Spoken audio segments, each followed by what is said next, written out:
applies to all this, such as the Council on Foreign Relations and others, are saying, no, Gary, that's not a possibility. That this is a classic case of strategic miscalculation, ideological friction, and entrapment into yet another forever war. So while the consequences of this conflict may inadvertently serve the interest of Moscow and Tehran, most of the assessments that I've read about it, because this is a question that's been burning in me, are rejecting the idea of some kind of an intentional accord, so to speak. So I looked at an analysis in Foreign Affairs, which is the publication of the Council on Foreign Relations. And that analysis suggests that when the president initiated the war early this year, he had an aggressive pressure strategy. And he assumed, perhaps naively, and maybe not perhaps based on the facts on the ground, that these massive airstrikes and the assassination of Khamenei would trigger a rapid happen. We know that instead of collapsing, Iran dug in, hooked off the Strait of Hormuz. And so the administration now is forced itself into a reactive military cycle with no clear exit. I don't know which one of those analyses fits best with you, Amir. The first one seems like the simple answer, but that's a pretty onerous suggestion. Maybe it's wrong. I mean, I'm not really into the sort of, conspiracy theories.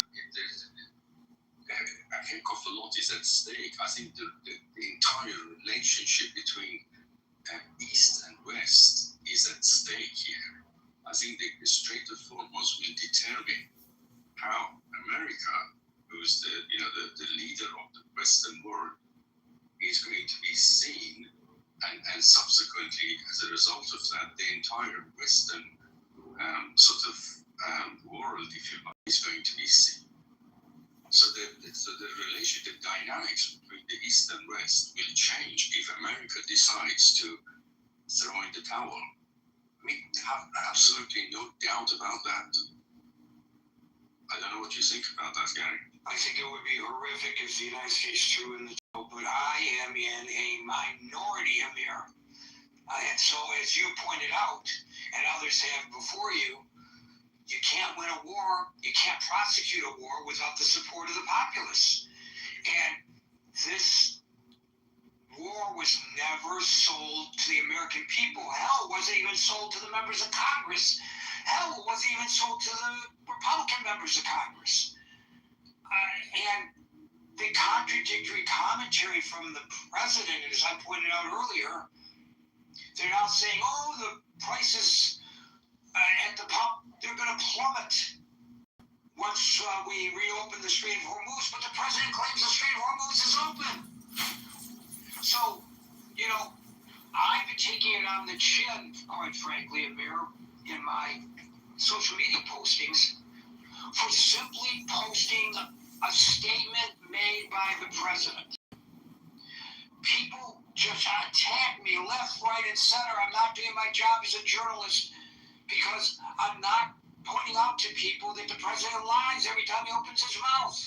To go on Truth Social accurately, nobody's saying that I'm misstating or misrepresenting what the president says. Well, hell, I might as well be his press secretary because I'm carrying his water. People are not ready to buy in to this war because they do not like the commander-in-chief. I think that's my thumbnail analysis of it, Amir. I don't know, do you agree? Yeah, I mean, I fully understand the frustration that you have at your job. I mean, obviously, the last time we spoke, you were equally frustrated when I said don't take much notice of what the president said. And he says, how can I not? And I said, you're absolutely right there. But then you have to look at the trajectory of what he does, or the events on the ground, and see where that is leading. for me, if America was going to throw in the towel, why didn't knock down dozens of killing people and all the rest of it? There are about 100 lorries now stuck at the bottom end of Iran that deliver goods, and they want to bring back fuels. They're filled up with fuels, and now they're stuck because all these bridges have been destroyed. So it's obviously affecting the livelihood of thousands of people, and not to mention people who are losing their lives. And yet nobody calls this a war because they don't want. I don't know why Iran doesn't want to call it a war, by the way, because it would benefit them if they did call it a war, because it would effectively increase the prices in the West for oil. And I would have thought that's an advantage, but maybe because of the internal politics that they don't want to call it a war. I don't know about that. But I can understand your frustration. But at the end of the day, they have to make a decision on the fundamentals here at a high level. Okay, it didn't work out. There was a miscalculation. It's a bit like me going down the road. Okay, I hit a dead end. What do? Do I turn around and come back home? But maybe not. Maybe I look at Google Map and I find another way. And I think that's where we are. I would suggest to you, Amir, that was your first mistake. You looked at Google Maps. Why can't we pull out a Rand McNally any longer? People don't know how to read maps. Thanks, Amir. Sim, I guess you get the last word. No, so I thought I just saw the news about the Houthis threatening Saudi Arabia Yes. cut off the Red Sea, and I'm like,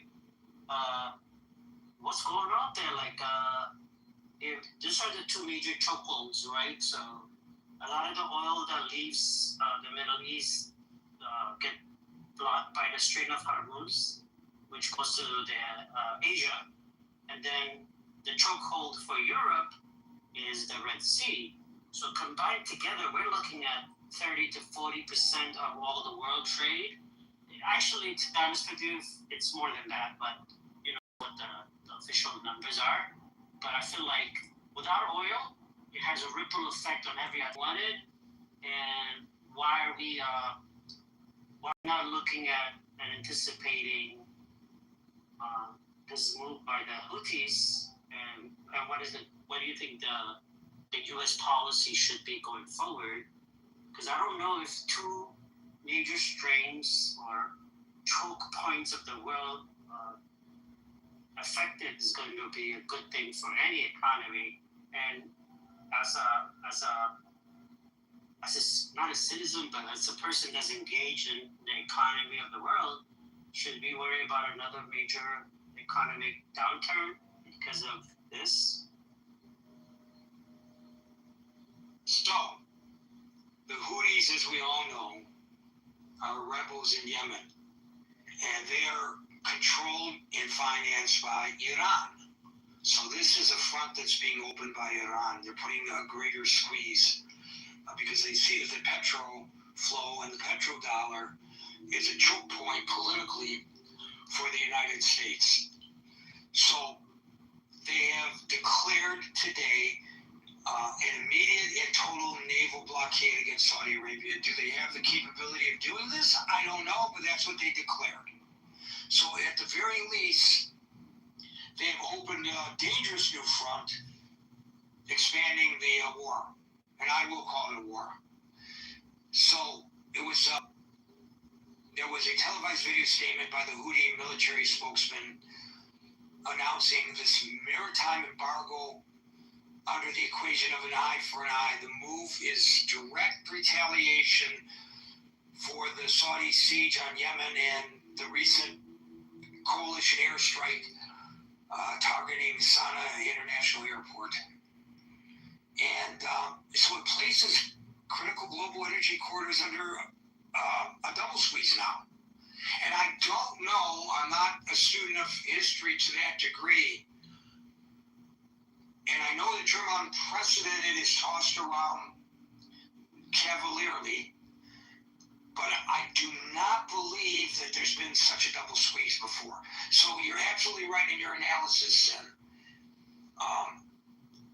Personally, since you asked me, I think one of the biggest mistakes in all of this was the president's failure to put together a coalition of the willing before going in. I don't know what he was thinking. We do not have Europe behind us, even though Europe is being impacted by all of this. And part of this also has to do with his derogatory remarks toward NATO.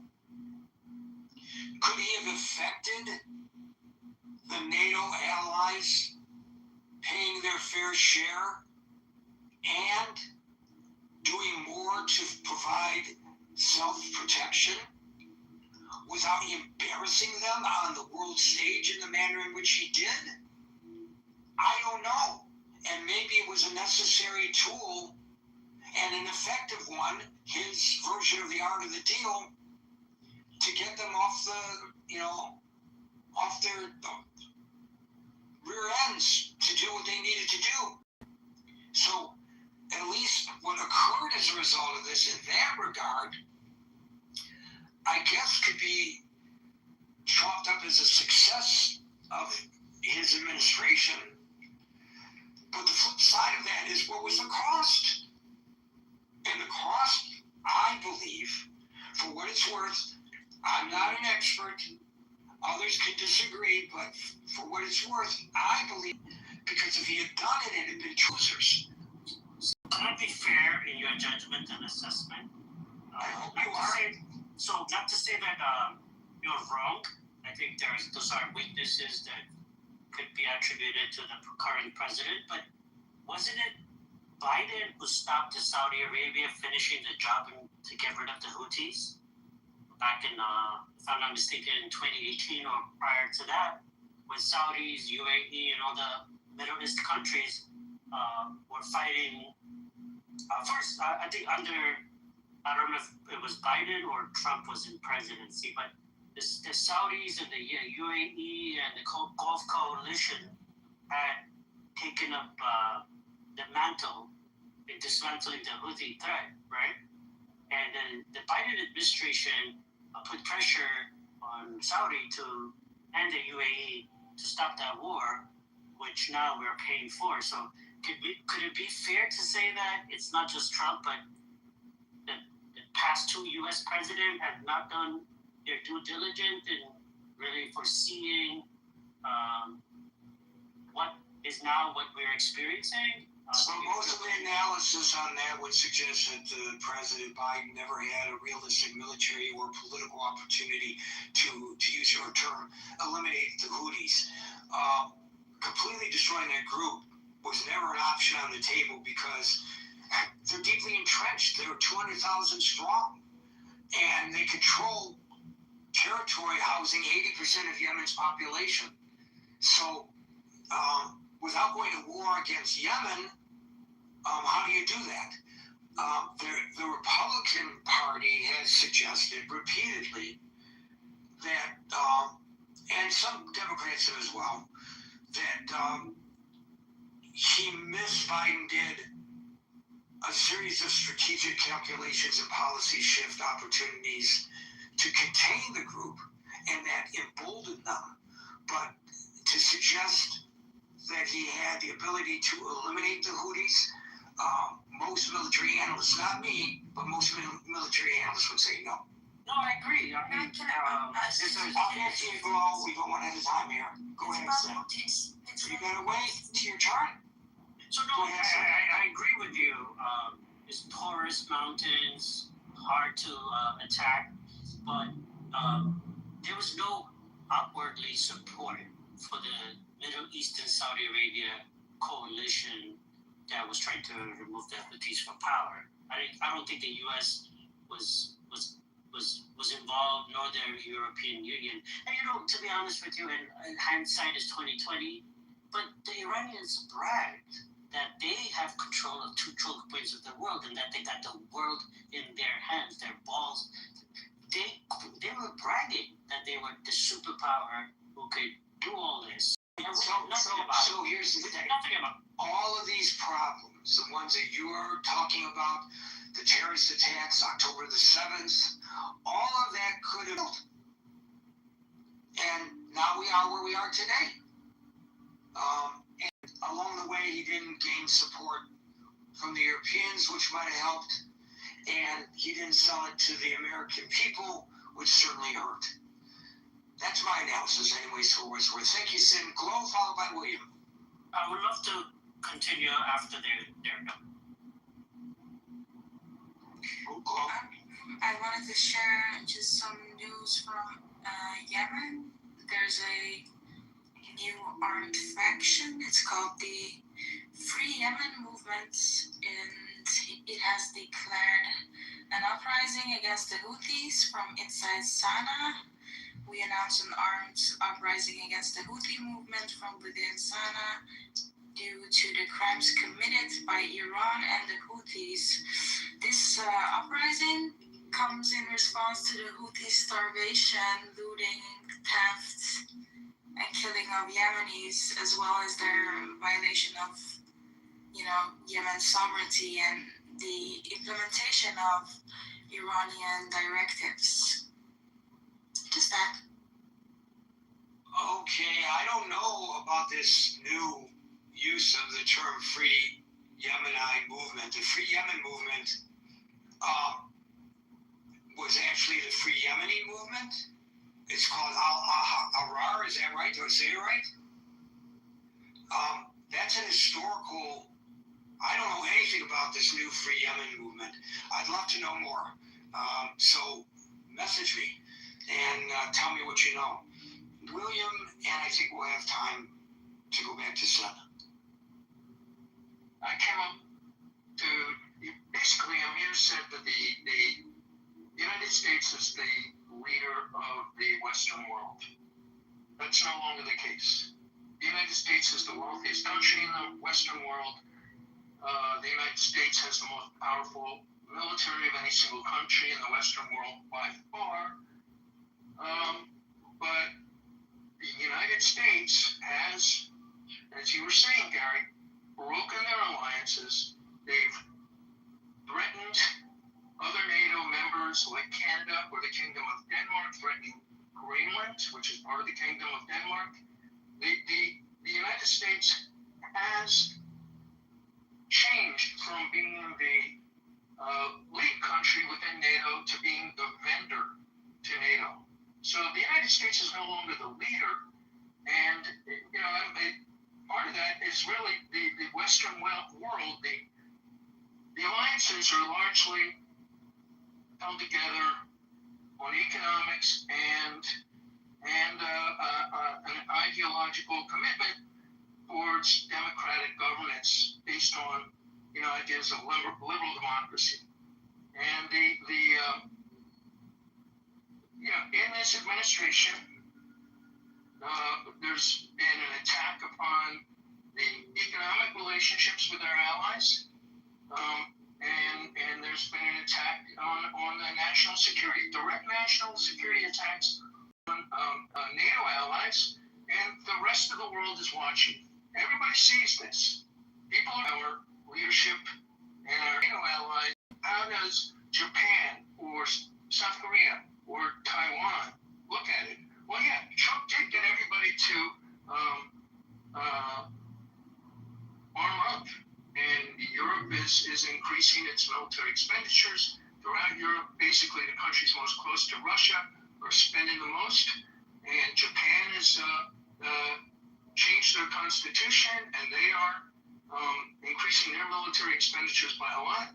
South Korea is getting ready for war, and probably not doing it as seriously as they could, but they, all of our Western allies, the democratic allies that we had, are no longer looking to the United States for leadership, and they're beginning to look to each other and forming new relationships, new alliances, and basically trading around us economically to the extent that they can.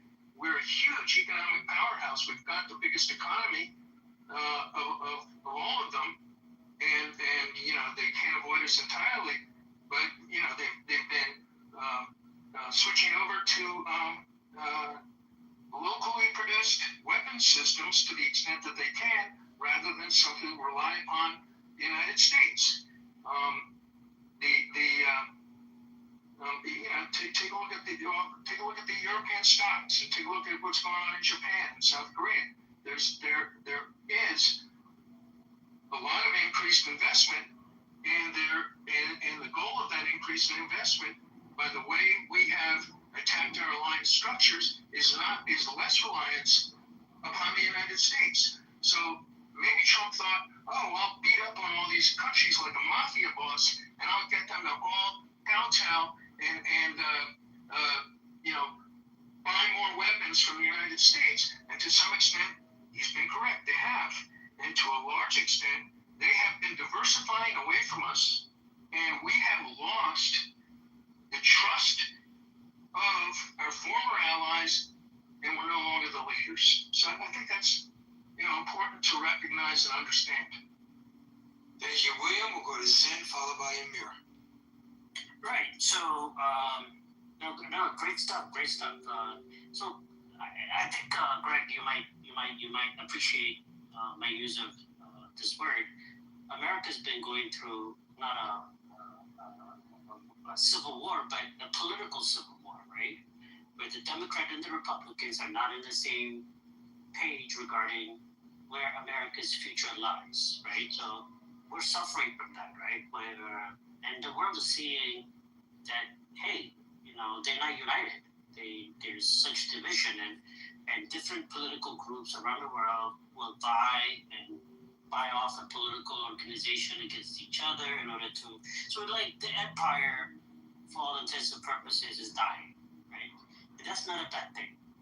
America should have never been an empire. America fought off colonialism, built its wealth and its status by not oppressing other countries, but within its own confine. Not unlike the British Empire or the French or the other European empire.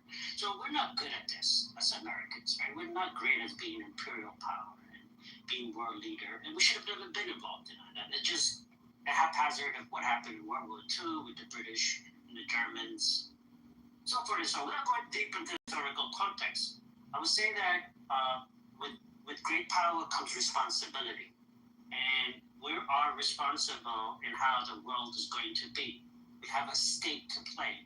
Now, I think it's easy for us to just simply blame Trump, but I think he's reactionary, right? So he's reacting towards what he sees as a threat to what it is American power. And he's pressured the Europeans to take more action, but they said, no, we don't want to put boots on the ground. You got to beg us, you got to do all that. And maybe he lost patience. And maybe he should have been more patient, right? But the thing is, whatever it is, we're entering a multipolar world where power and structure are not only situated in one area of the world. Western power. The Chinese are coming up. The Russians have a role to play, and so forth and so on. And we have to be realistic. And I think Trump is the only realistic man out there right now. Not to say that the way he handled business is correct, and I think he takes decisions off the cuff rather than having a more well thought out policy. But he's dealing with the situation that the world is. We have to forget. We have to get over. The center of power is no longer Washington, D.C. There are many centers of power, and this is going to continue for a very long period of time. And right now, who's hurt the most with the closure of the Strait of Hormuz is either China or Asian countries. Who's going to be hurt the most with the Red Sea Strait, Bab el-Mandeb being closed? Europe and North Africa, right? Where, all the wealth is accumulated, right? So who should be more responsible? It's the people that have a stake. America is a self-contained, insulated part of the world. We don't have a lot to lose here. The rest of the world do. And I think it's going to wake them up and take more responsibility. That this type of action by the Iranians and the rebels in Houthi in Yemen, those are not contributing to a betterment of the world.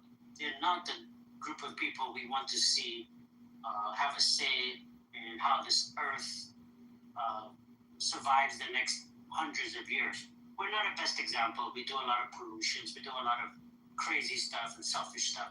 I get it, but it's much better than the ideas of those countries. So right now, I think instead of blaming Trump and blaming America, the Europeans and the Asian countries need to wake up and see the path forward is to contain Iran and get rid of the Houthis. And I think the Houthis are the bigger threat to European wealth, and they should wake up and do something about it rather than complaining that Trump is not the greatest guy.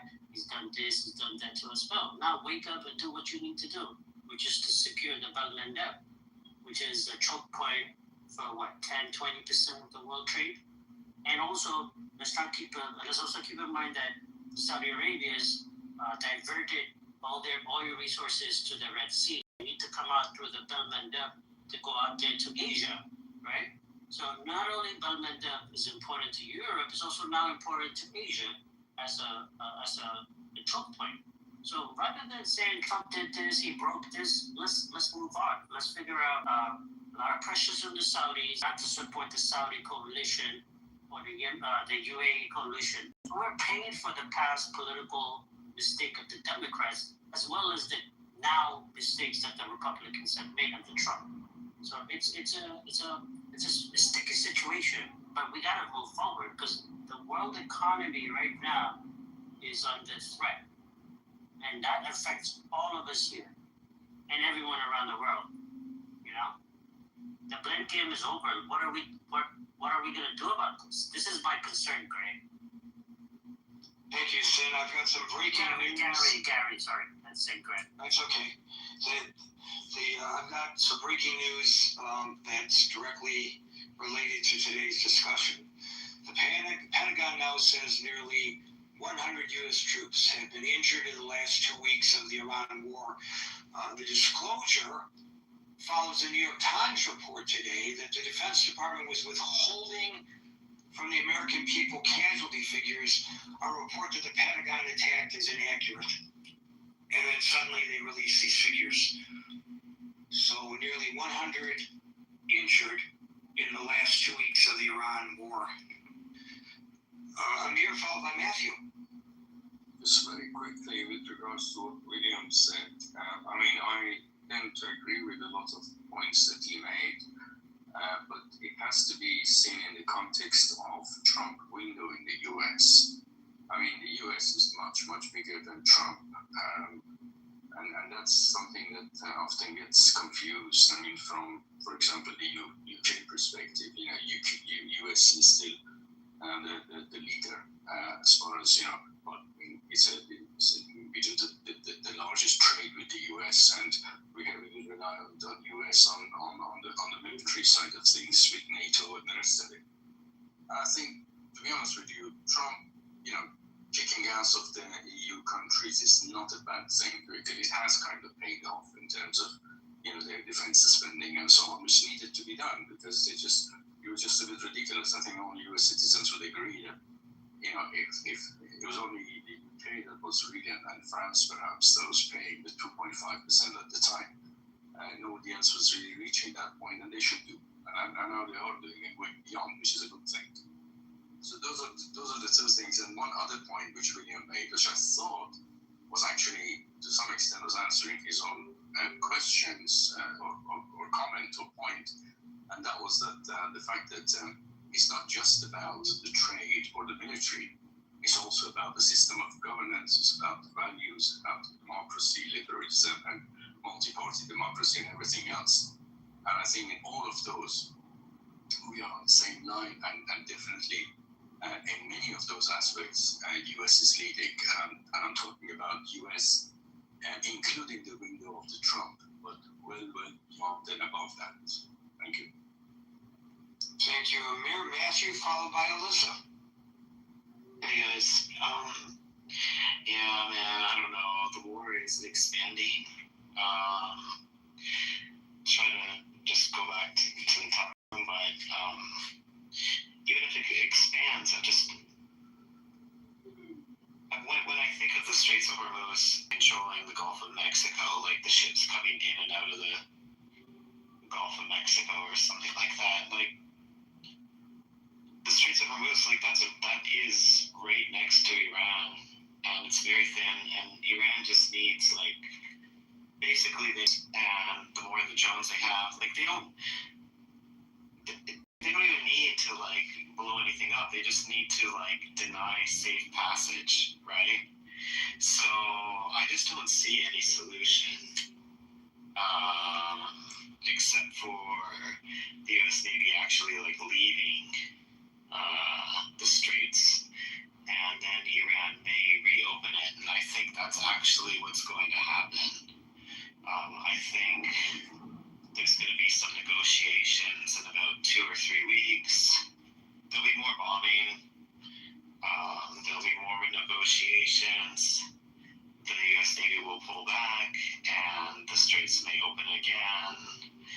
And then Trump might go back to bombing it, and then the Iranians will close it again by simply creating threats. I just don't see. I just don't see any solution to it. It's very easy to attack. It's very easy to mess around with. It's classic, like, you know what it reminds me of is, during like the Revolutionary War, where the British troops would get off of their boats and they would like all line up in one line, the American rebels, right? And the American rebels would be picking off redcoats by hiding in the woods or hiding behind trees. That's exactly what's happening in Iran. You know, it's just classic. It's classic. What do you call that? Guerrilla warfare. You know, it's asymmetrical warfare, and the geography allows the IRGC to win this fight. I don't think it's possible at all. Is it expanding? Maybe some troops might get dropped off in a couple of places in Iran to look for the nuclear material. But again,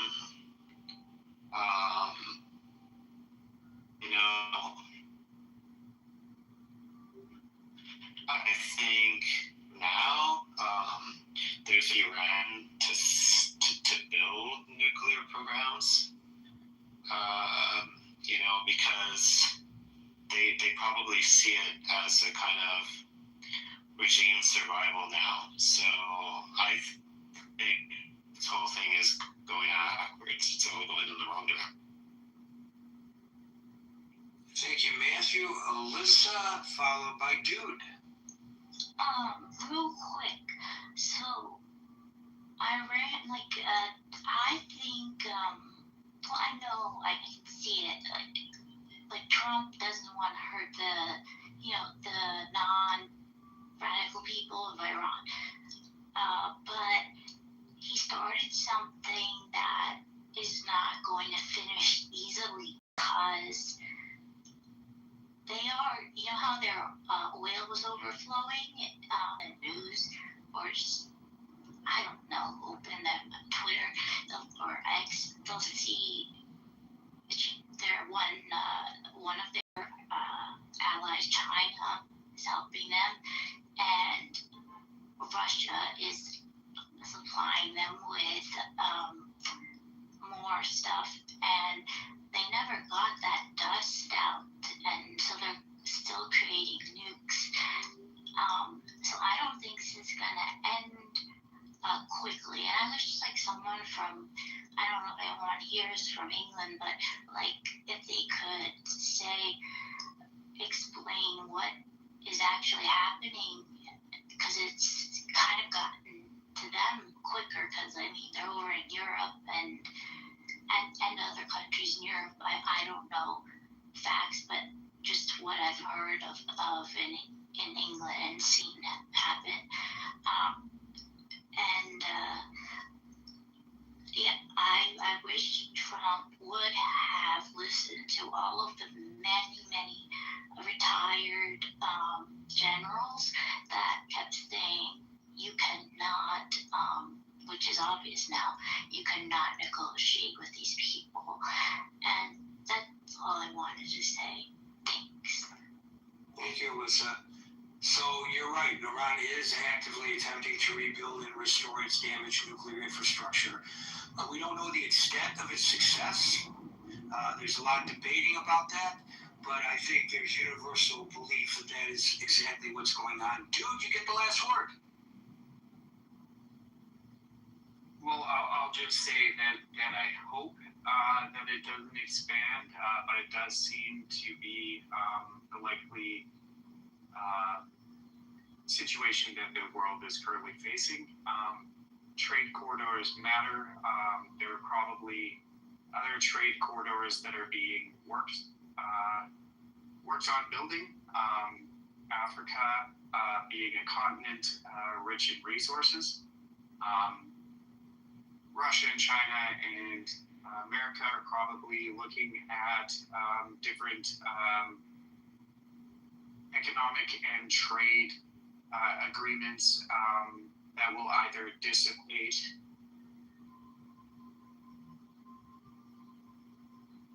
You cut yourself off there, dude.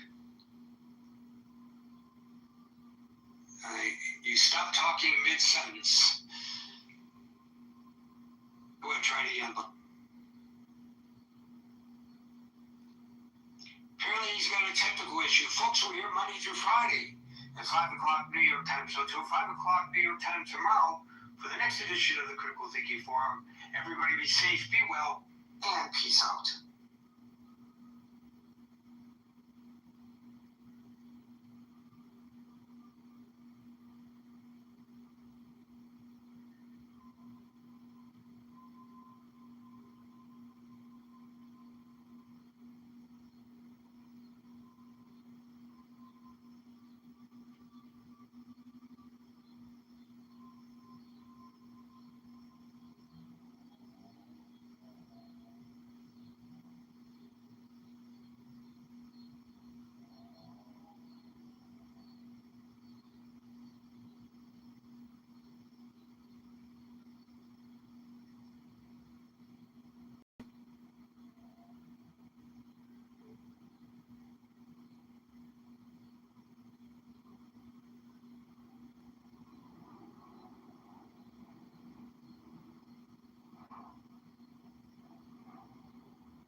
sort of shared place with equal access to citizen and non-citizen alike. That is a place.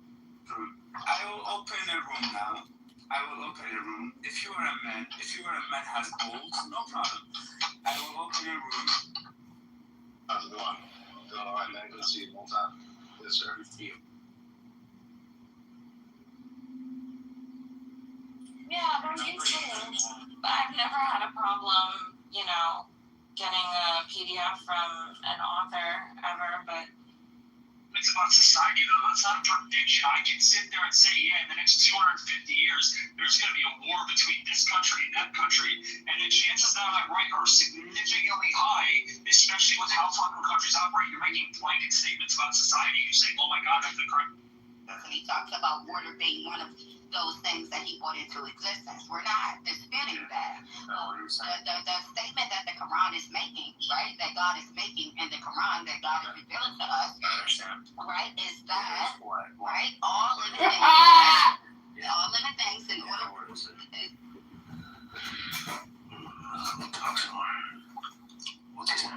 These people,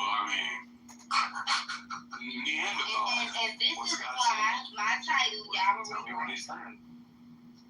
Neanderthals. Yeah, right. What's he saying?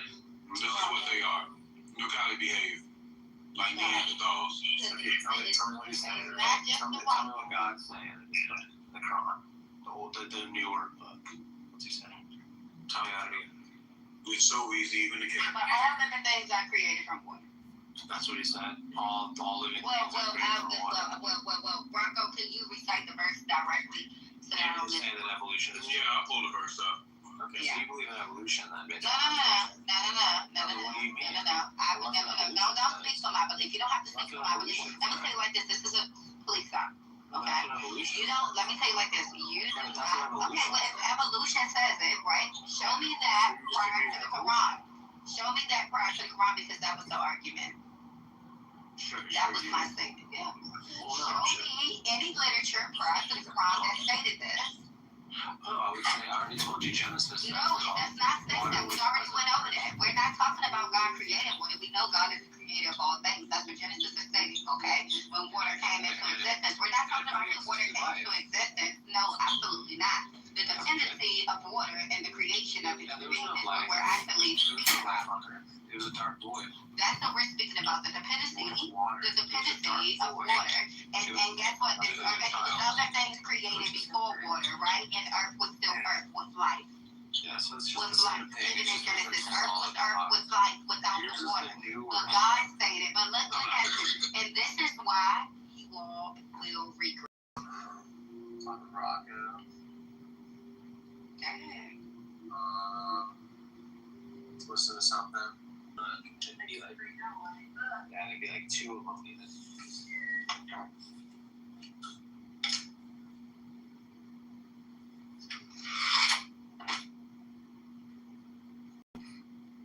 I seek refuge with Allah from Shaitanic curse. Did the unbelievers not realize that the heaven and the earth used to be one solid mass, that we exploded into existence, and from water we made all living things? Would they believe?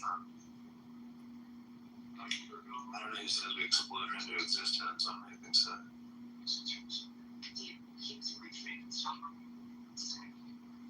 Hey Ray, you're hot naked, so that's to be expected.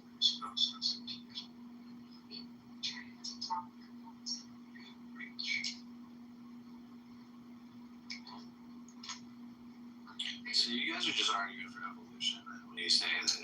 No, we're not arguing on behalf of evolution. Why not? We're arguing on behalf that there's no God. How else does God do it? What? How else does God do it? How else does God do it? Do the life that we see on the planet. You said how by repeating it. He doesn't use evolution. By repetition. He doesn't use evolution. By repetition. Yeah, that's because but you shouldn't believe in evolution because you saying that they were able. Hold on. It wouldn't be evolution. It wouldn't be evolution, right? By your own admission, right? You said that it would be evolution by your own admission. It was either you or Mark. I don't know which one was talking when you agree to the notion that there was literature written and it was people able to discover certain things back then, right? That wouldn't be evolution, would it? If today, right, how would humanity evolve if the same things back in the day they have discovered, they're discovering today? That wouldn't be evolution. Yeah, I don't know what you're referring to. Can you give me an example? You said it. You literally said, what were we talking about? We were talking about, what point did I bring? I don't know what you hear. No. That was his point, evolution. You talk Okay. about So basically, well, turn your phone down. We have options. Remember, God don't remove our choice. But anyway, that's okay. he was talking about, he mentioned evolution, right? And he said we believe in evolution. I said, well, by his own admission, right? Because earlier he brought up when we mentioned the water thing, right? When we mentioned the verses in the Quran, the sign of the water, right? He brought up and he said, oh, well, this was written in Genesis or whatever, right? And I'm saying absolutely not. This wasn't written in Genesis, right? This is something that later developed rather than him saying, oh, what they did then is what they're doing today. That would be evolution because they're not evolved now. Nothing evolved. It's the same shit from the past into the future. What are you talking about? Sure, you can ask now. You don't take a lot of meds during the day, dude. You usually just take them for No, I'm not you. If we're exactly, if there's evolution, why are things standing? By your admission, things are the same. Yeah. They had that information back then. That wouldn't be evolution. Who had You're so smart and stupid. What information? Say that again. I just don't know what you're fighting about. Like, what are you fighting? I don't know what you're fighting. You said that. All I said is you're arguing for evolution. That's all I said. No, you're arguing on behalf of evolution. Yeah, I am. We agree with you about evolution. And we say we agree with you. Sure, that's the world. We're not arguing on behalf of evolution. Sure, does the world evolve? Absolutely. Are you sad that there's a God and that you're homosexual ass or pedophile ass will be held to account or whatever you're doing? Only people who don't believe in God, respectfully, are the worst among society. You do some of the most detestable things. The detestable thing. Yeah, you always show me the detestable thing. Well, let's show the data about how more white Americans are atheists. Let's show the data with that. Did you know that it's mostly white Christian men that are? It's more. Did you know that factually? Well, there's our reporting, right? Because people don't go around saying, "Yeah, I'm an atheist." People don't go around saying, "Yeah, I'm an atheist." What they believe in when they fucking rape somebody or when they fucking look at child porn. They don't go around saying, "I'm an atheist. This is why I looked at it." So of course it's going to be reported more. I'm no fool. You know what I mean?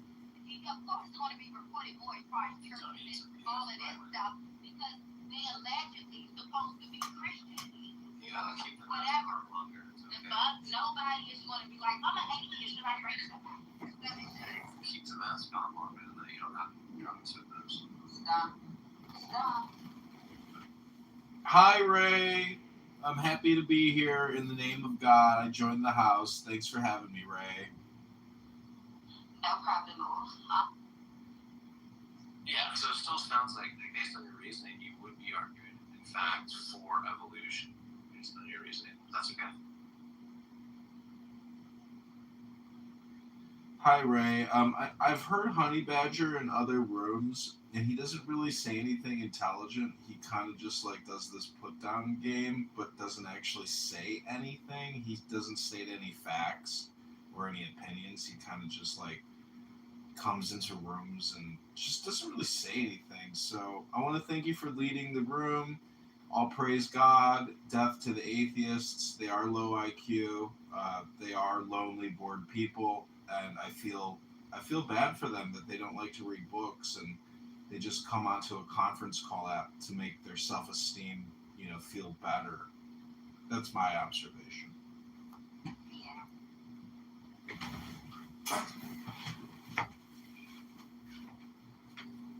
I appreciate your input. I'm gonna chew on that. See if better. We gotta hear that ding and that triangle in the background.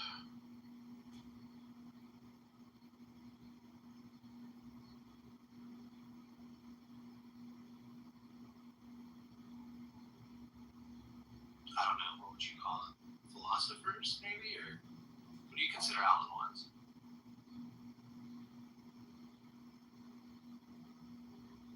Ray, is that true? You like Alan Watts? Anybody who really is motivated, they take time, they really care about what knowledge is, how to wisdom. I love wisdom. You know, I read books. Many people in this room probably do not. But I was just reading about German ideology, Marx and Engels, and collectivists and socialists, and the horror and the terror of war. And it kind of strikes me that many of those people who were fighting to the death in Stalingrad, just a million people died. I'm sure there were atheists, and I'm sure that there were, theists fighting to the death, and they thought that what they were doing was moral and ethical, and maybe it would solve all the problems for all of mankind, and they'd say, we did it. I sacrificed my life to solve this riddle that so many people seem to struggle with, whatever that riddle might be. But when it comes to violence, I try to avoid it as much as possible, because if you're around violence, you could die. And so I prefer the comfort of my house full of books and conference calls where people can't punch me in the nose. But it just strikes me as amazing that people waste so much time having irreverent conversations over and over again, repeating themselves endlessly, as if it's like a video game that they just love, or one of their favorite movies like Terminator 2 or Back to the Future. And it just amazes me as I observe human behavior, how bored and lonely and, not creative people are. Pretty lame. I don't know what they're afraid of or what they're hiding. But maybe you're right, Ray. Maybe these faggot atheists are just pedophile loser faggots. It's just my opinion.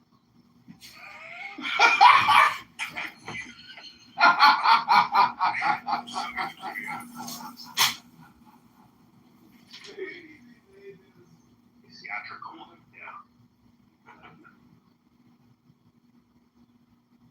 I don't know. Maybe these non-believers, they just do so many weird things, and I'm not weird at all myself. Maybe I go out there and I look at everybody and I observe everybody, and I'm not the fucking weirdo myself. Not one bit. Not me. It was good though. I liked the message, and I thought it was even good comedic timing, the way he dropped that gotcha at the end as a punchline. I thought it was pretty good. I'd give it an 8, like a 7.9. That was good, because I did agree with the message. I thought it was pretty poignant, and I agree with it. Most of it. That was cool.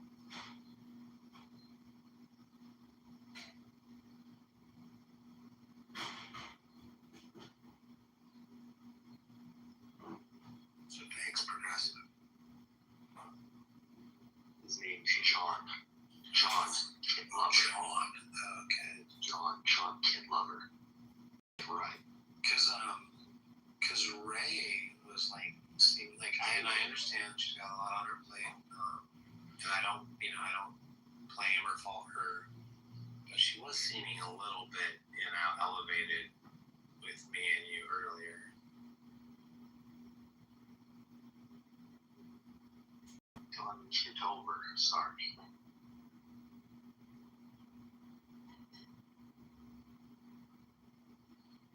Yeah, well, whatever your name is, progressive, liberal, thank you so much for everything. Appreciate it. I guess that's why progressive liberals exist. Just to bring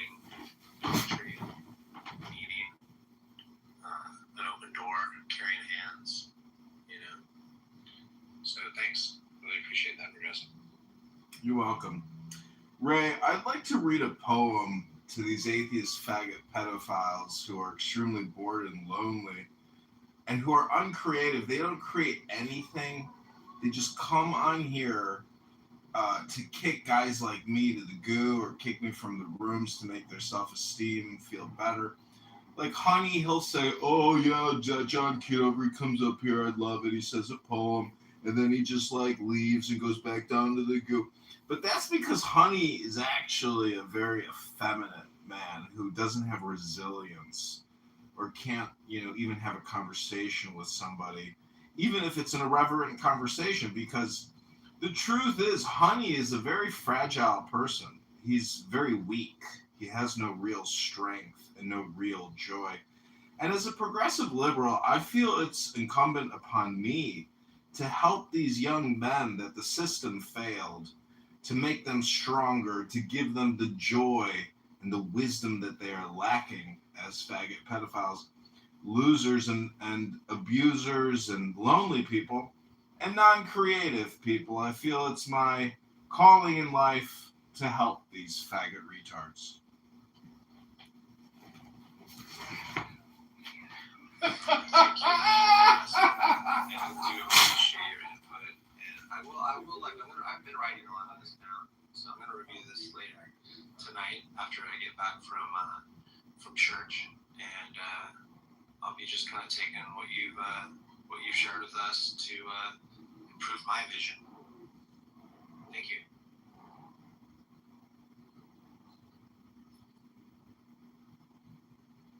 Not one person will think that you are a lunatic and a fucking weirdo yourself, Progressive. Not one person is going to think that. You're not fucking weird. You're not some fucking bizarro crazy motherfucker online. Nope. Not you.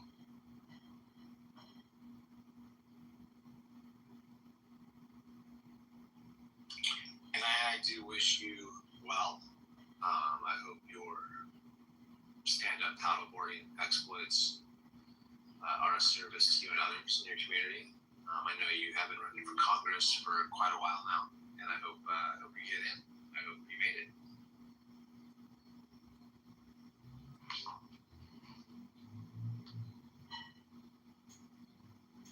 Wouldn't you agree, Ray? Would I agree with what? That basically when you say that, like if someone says, hey, everything the world was life had to have water beforehand, it came from water, that would be in like evolution theory, correct? Don't try to, I'm not going to let you escape the dumb statement you made. So, Well, you're trying to. Honey, what's the molecular weight of H2O contained within the cells in the skin of your body?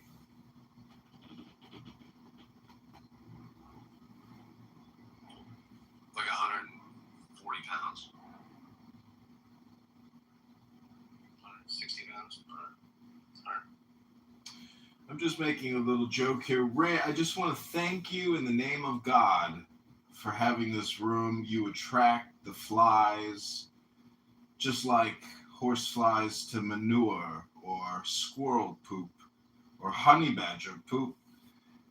You are like the candle that brings these mutant moths to the barnyard or to the church or the library, or what you might say, the library.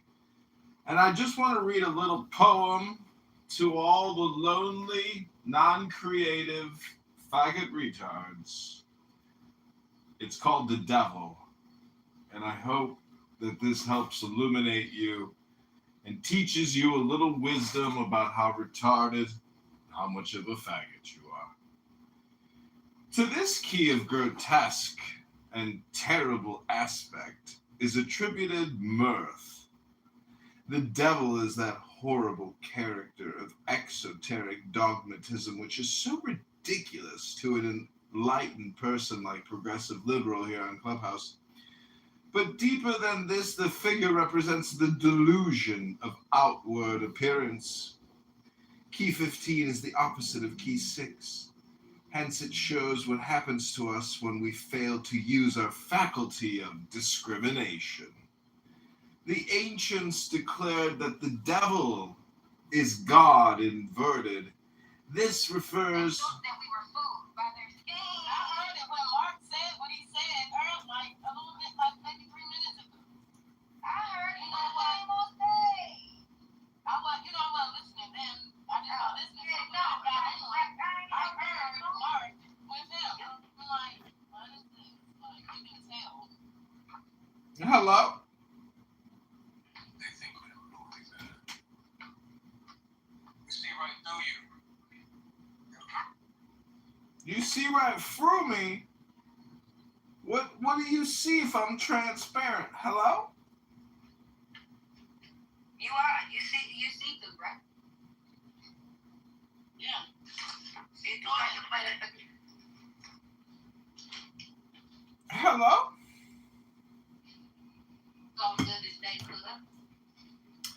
Well, since you don't like my poetry, maybe I could play you a little song on my Chinese flute as you look through me.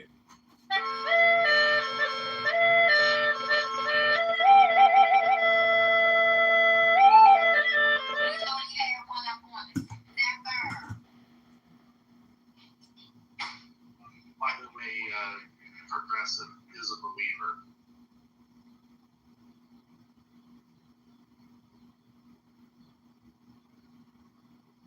Interact with the stupidest fucking people. What's your degree in? I mean, technically I have a bunch, but I have political science. College? Yeah. Technically, you have a bunch of degrees. I've never heard anybody say that before. Yeah, I have a political science, I have a journalism. Yes, I use my theology degree, and I used to use my political science degree. I teach intro classes. It's horrible. College.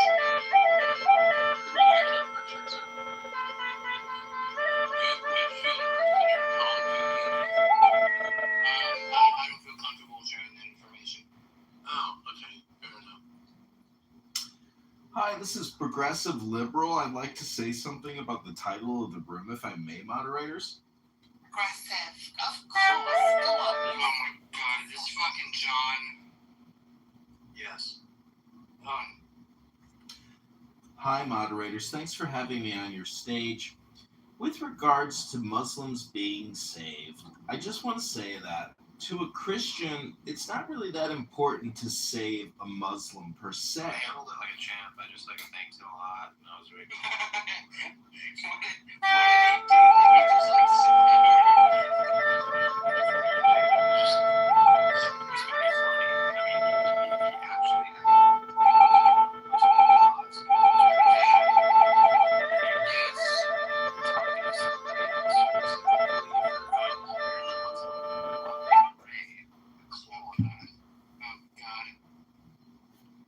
Room from hell.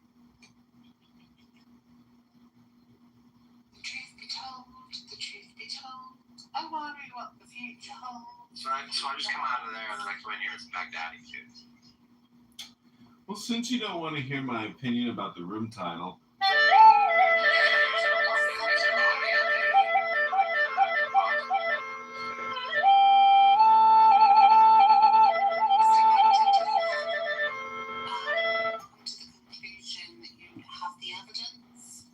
Justify the claim that God does exist and that you know He exists? Yes, I have the evidence. I'd love to hear it. The evidence is us here now. Oh my god. Look at the trees. That's horrible. Look at the clouds, look at the moon. It's horrible. Baghdadi, it's evidence of A Brahma. lot of evidence. Is it evidence of Brahma? A lot of I love the JCC made it a song. Look at the trees. Look at the birds. Look at my dirty knees, I fall down when I climb these trees. I get mesmerized when I look in the sky at the birds that fly by. I get dizzy in a haze from climbing these trees. Trees like this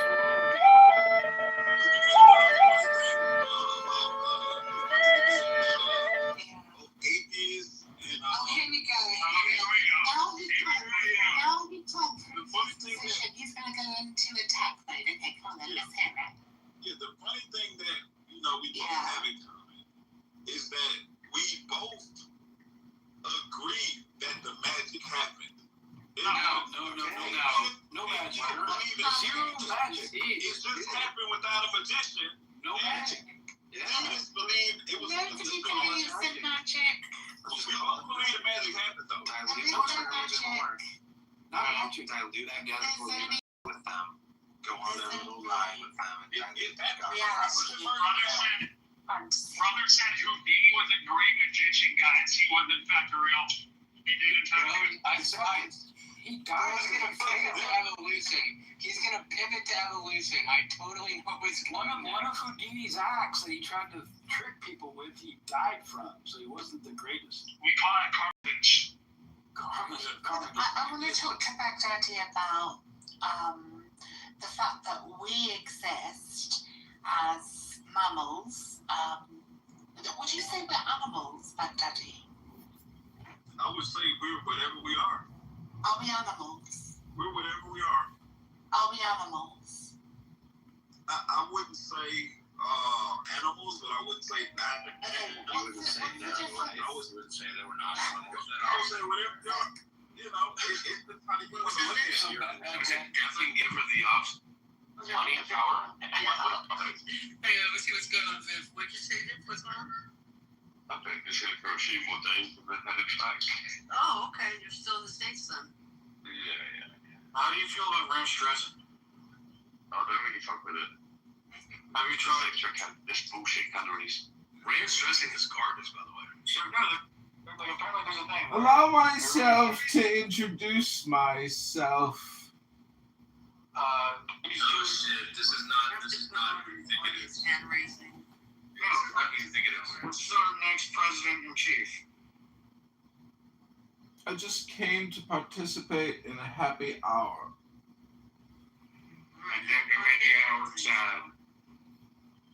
I brought my Chinese flute.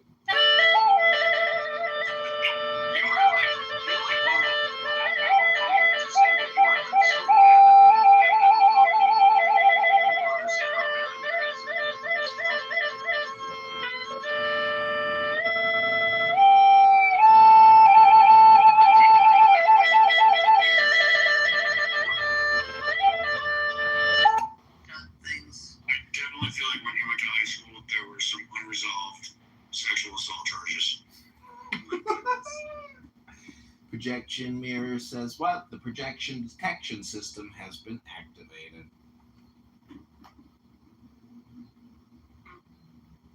Okay. So Viv.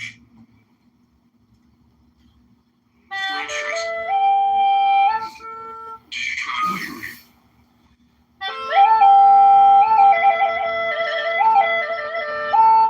See, Viv, in America, ranch dressing is best used on a chopped salad or to dip your pizza in.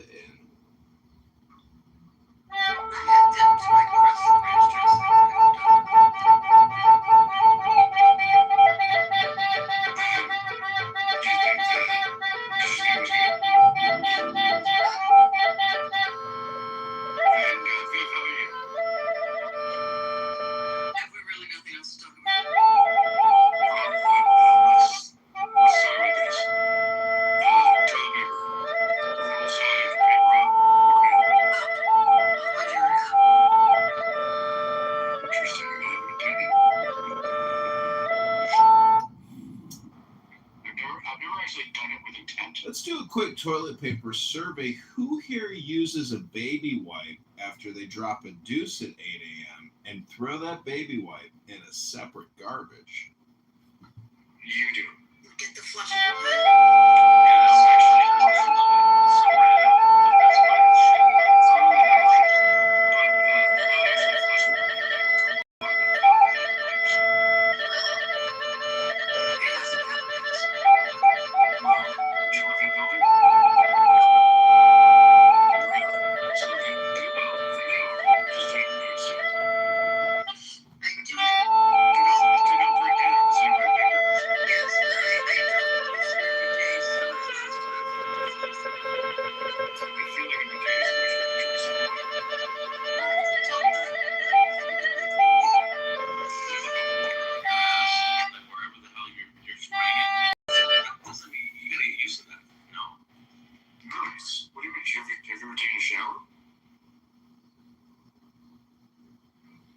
use the water on your body? What does that Hi, mean? everybody. Welcome back to Happy Hour, where Clown House users are confirming that they have shit on their ass right at this moment.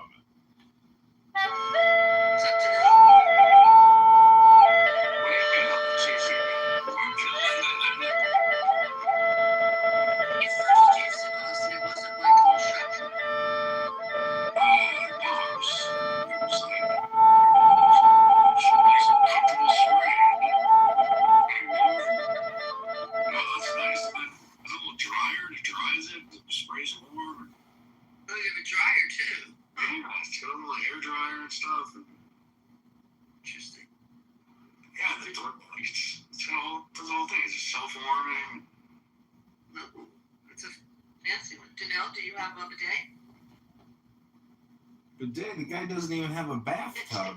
He's got a walk-in shower. Hey guys, if I get the parasite, I'll be very happy to have that bidet. Everybody's talking about this explosive diarrhea salad parasite, and they just came out and said it was all fake news.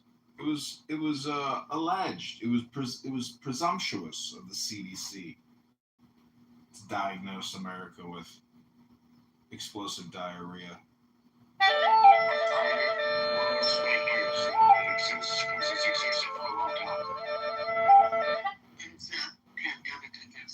Robert Kennedy, at the CDC conference call, Kennedy was like, "We got a problem with explosive diarrhea. The salad's all infected with E. coli. Everybody's getting explosive diarrhea." Projection mirror says what?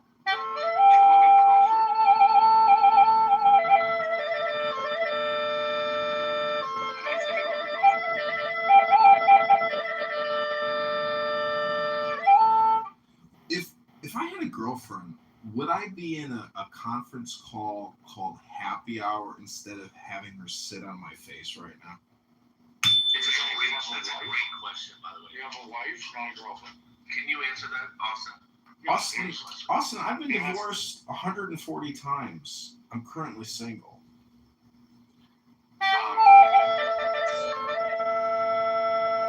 Are you a matchmaker? Because I'm looking for a matchmaker that specializes in neurodivergent faggot retards.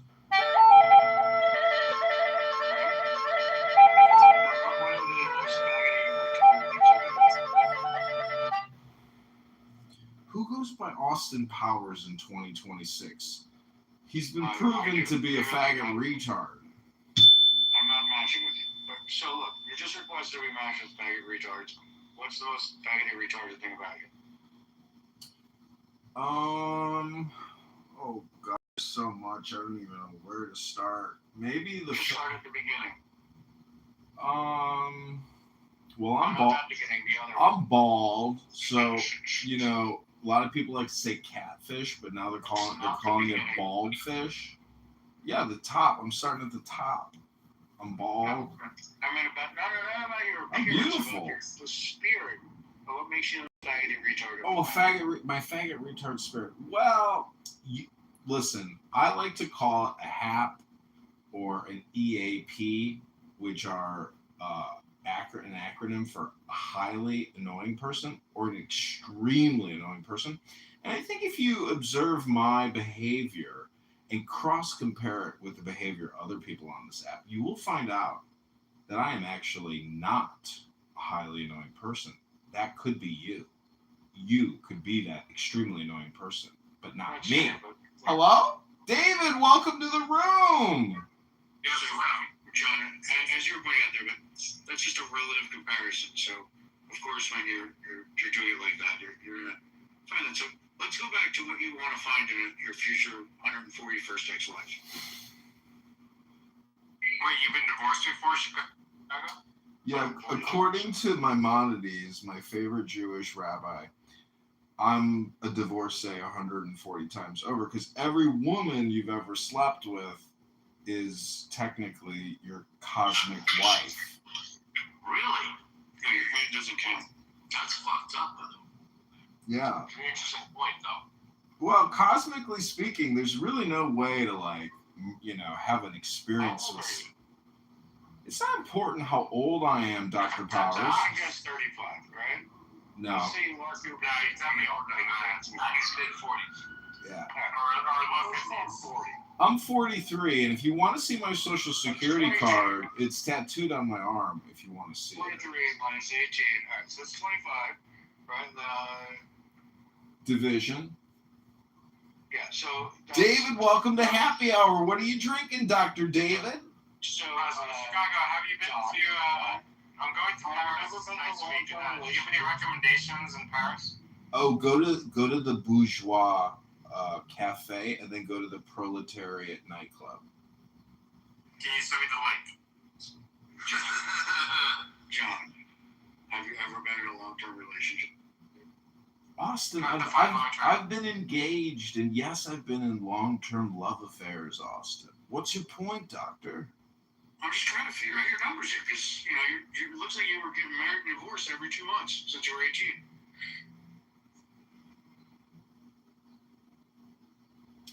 Well, what's important? Denying that he has 140.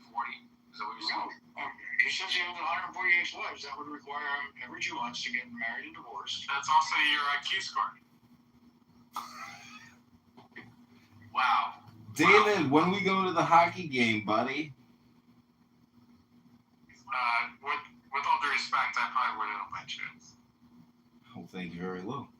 John, I'm going to challenge you to do something kind for a stranger today. Really?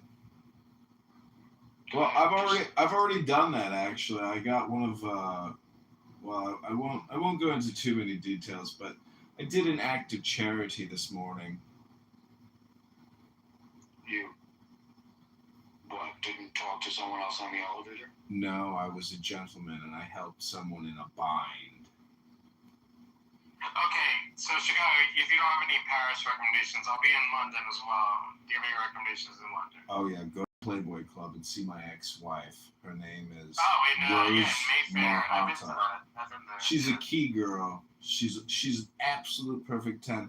Her name is More than a few girls from London, but none of them were British. They were all London Bridge is falling down. No offense to anybody who's British, but these British girls, not so much. Wow. What do you mean? So a London pub is like a New York town. No. Like, what do you mean? Yeah, like London 10 is like a New York City spot. David, So you're from New York? New York City 5? That's doing whatever. David, when was the last time you had sex and you didn't have to pay for it? I don't have to answer that question. When has anyone ever had it not paid for it? Ever? That's actually a good question too. FYI. That is a good question. Yeah. I'm just saying, I'm wondering how David views The real love. question is, when have you had it and not regretted it? That's actually a good question too. That's a good question. I've heard if you want to fuck her in the ass, that's how you know you love her. Wow.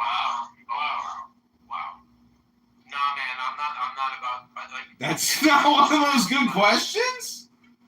No, that's not a great question. What if you want to fuck her in the ass and you realize that in this scenario, you are the ass? Yeah, man. Once you go there, it's all over. Like it's downhill, in my opinion. But go ahead. No, I agree. But I've seen some porno videos that made me rethink some of my past former sexual experiences, and I thought to myself, you know what? I would like to have tried that position with that person. Wait, so Albert, do you have any recommendations for me? Chicago, with a little bit of surgery, you could get that confident voice you're going for. I've already shaved down my vocal cords. So what about Paris or London? Do you have any recommendations? Yeah, enjoy it. It's great. They're both great cities. But don't go. Yeah, I know. I've been there. David, here's my recommendation for you. Update your Hinge settings to Paris, then London, and so have your. I don't use Hinge.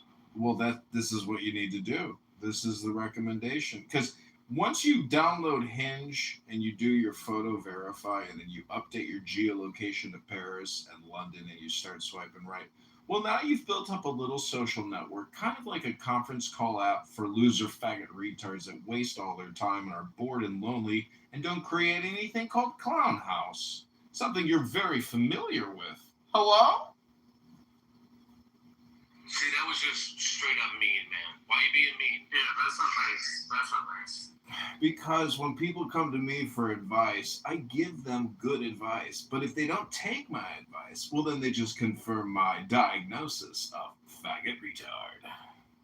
Hello?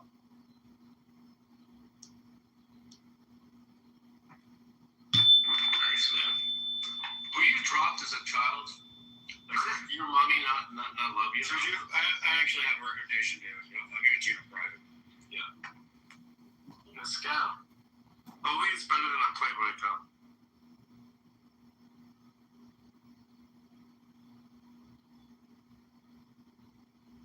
Man, I don't know. I mean, there's no need.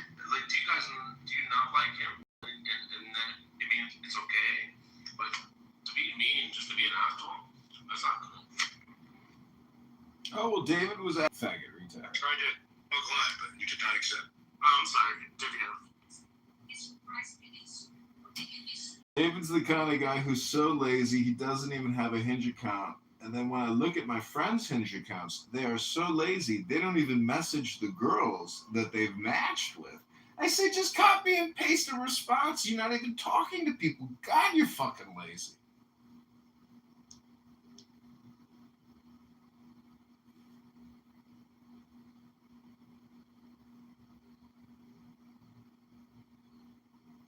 So welcome back to Happy Hour. Oh, now he's gone? Oh, they'll be back. They just wanted to share some gay little locations about where they can have He's their gay, obviously, right? best little gay sex. He's gay? I don't know. I don't think so. I've never met him. I have no idea. Doesn't matter. Whatever. Yeah, he can orgasm in Paris however he chooses to orgasm. I'm not interested in his orgasm news. Why are you so interested in calling him a piece of shit? That's what's weird to me. I didn't call him a piece of shit. You kind of did, man. But I didn't say he's a piece of shit, did I? No. Not direct. I did not. That's your interpretation. That's your assumption. That's my direct way of listening to you talk to other people. It's very simple. That's how I do it. Oh, that's your observation of my behavior. It seemed like you don't like him. Like you're being an asshole to him. Well, what did I say? What did I say that was so insulting to David Bobadilla? I don't know what you said to him. You call him a fag and whatever, right? Oh, a faggot retard is a term of endearment nowadays. Okay, wonderful. Haven't you ever been to a happy hour before, faggot?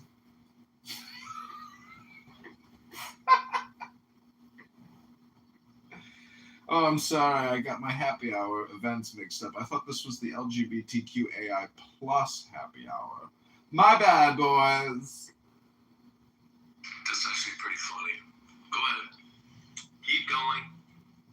I don't know why you're being an asshole. So I'm just saying that, like, if you've never looked up LGBTQIA plus and you don't know what the plus is, it means twin flame. It comes from a 1990s indigenous tribe that had rotating work assignments for both males and females. It's called twin love.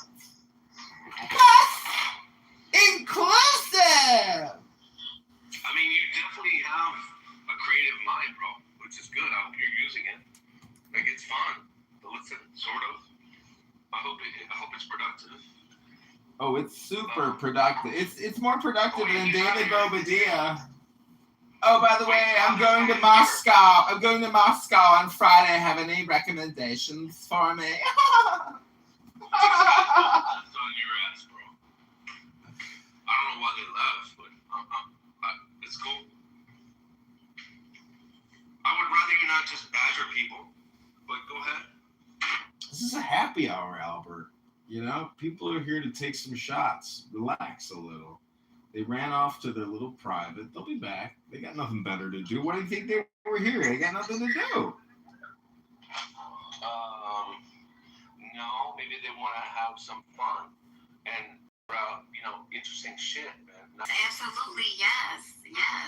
So you got all of these degrees on your wall, and now you flow all of a sudden during the company. One can tell the I answered your question. I said yes. You don't want to tell the truth, so just. I don't have a problem with the truth. I You don't don't. want to tell the truth, so just speak quietly. I don't have a problem with the truth. I just felt. Because you're saying, oh, when this morning? No, yesterday. Well, yes, absolutely.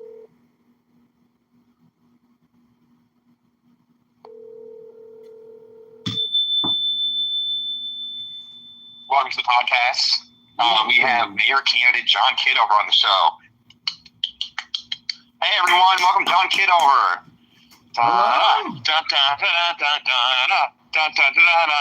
Hey, welcome John. Hey, this is mayoral candidate John Kitover. Hey Max, how are you doing, sir? How's the campaign coming along? The TV show is great. John, you did something that's very unorthodox, but also there's some throwbacks. There's a lot of President, former Governor Mike Huckabee would play the saxophone. Bill Clinton famously would join up on stage too with saxophone and guitar. Can you tell the audience on your decision to start the John Kitover band in the middle of your mayor's race? That's right. Every time I go out on a Friday or Saturday night and I film a band, I automatically label them the John Kitover Band on YouTube. Brilliant. So kind of like a Wu-Tang Clan situation where there's different iterations, different clans. Every Thursday and Friday. That's really cool. How is the race, John? How are you feeling? What's your favorite flavor of ice cream? Are you more of a vanilla guy? I always liked Rocky Road. I love the marshmallow. I was going to say, Rocky Road. Fudge, the walnut. I mean, who doesn't like a good Rocky Road? To keep things light, what are your thoughts on Israel versus Palestine? What are you thinking? Well, Rabboni Shalom, I heard they have a New York City subway down there below the Gaza Strip. And they're still shifting munitions and fighting. Why can't we just have peace in the world? Rabboni Shalom. Shawarma for everybody. Halal buckets. They sell Gaza chicken strips. I think it's very clever as a dish. Nice. But I was calling you. There was what's it called? Tishbav. Are you going to the white party at Guantanamo? Oh, Rabboni Shalom. I want to meet a hot brunette Jewish chick named Tish. Tish with a tush. Actually, it's the date that I got married.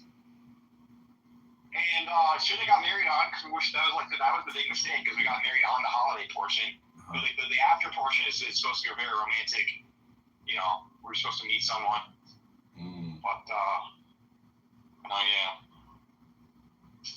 Aaron Delmar from the news. Yeah, for what? We'll find out. What, the lawsuit? Lawsuits. It's David Pritchard suing him too. For what? For the whole. You saw the video of the guy getting arrested. Yeah. I think they have a credible. There's probably a credible argument. They probably know more than I do. That Aaron probably leaned on his Palatine connections to make that happen. Because they're suing the city of Palatine, Aaron, and the guy that called him in. Because there probably might have been enough to charge it. I don't know, but they charged him with assault. That's crazy. He got found not guilty, by the way. And I was at the trial, and I would invite you to live stream it. You go to jail if you live streamed it. But that judge looked like he killed himself the entire time. This is so embarrassing. He told both sides to shut up. You're hurting your case. Stop talking. He voted for. He basically would let off two people that ended up murdering. He was domestic court judge, and two people he puts slaps on their wrists on during domestic violence trials. They ended up murdering their spouse or significant others, and so they demoted him. And so he was on freaking Dave Pritchard Palatine GOP trial, kill me the entire time. So it's pretty interesting. But basically, I talked to the Dave Pritchard side lawyer, and he texted me straight up. They're suing Aaron. And are we on the podcast? Yeah, you're live on the clown. You're live on the clown show in the clown world. I want to break some news. There's some news that we're getting, and that this lawsuit is actually funded by Brian Castle, because he's upset that Aaron removed his son from the person. Welcome Welcome to Clown World. But really, all politics, they say all politics is local. That's not true. All politics is petty. Welcome to Clown World. Tell them what you want. What's the order of the day? Order of the day. Oh man, that's exciting news. Very exciting news. And I gotta read some articles. You know, do my thing. I got my new startup company. I'm very excited about. And that's good. What's our Polymarket investment fund doing this for the rest of the year? I think we're gonna make some bets on Polymarket. I'm sitting in Cauchy, and I've just been earning like the 4%. I haven't made a bet in like a couple months. I made a bunch of March Madness spots, and I think I basically bet on a bunch of different teams, and I think I came out on top by like 10%. Let's say like I put in 500, I made 550. So my biggest bet I made was on Bob Trietti. I made $250, $300 off him. I fucked up about telling you that. So basically, Bob Trietti was trading at 75 cents, but he had Andy Williams was his only opponent, and he was running as a write-in. Oh my god! So that was pretty. That's the thing with prime market and Cauchy is the key is like look for the micro markets, like markets that have less than $10,000, $15,000 in it, and then try to find the Bob Trietti stuff that just is that doesn't make sense because it's so small. And the difference between Cauchy and Polymarket is you're more likely to see that on Cauchy, because Polymarket is basically you have to put up the money to make the market, versus Cauchy puts up their own money to make the markets.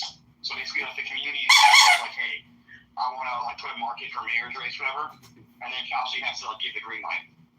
Versus Polymarket, I'm pretty sure you on your own, like you can say, will John Kitover be mayor? But that that could be interesting too, is because I think the opportunity for you to make money is maybe you can like kind of be a market maker. That's my name on Cauchy. I'm a market maker. Do you know what Harpo? That was my favorite from the Marx Brothers, dude. I love a huge Harpo fan. I was just reading. Pretty lady. Yeah.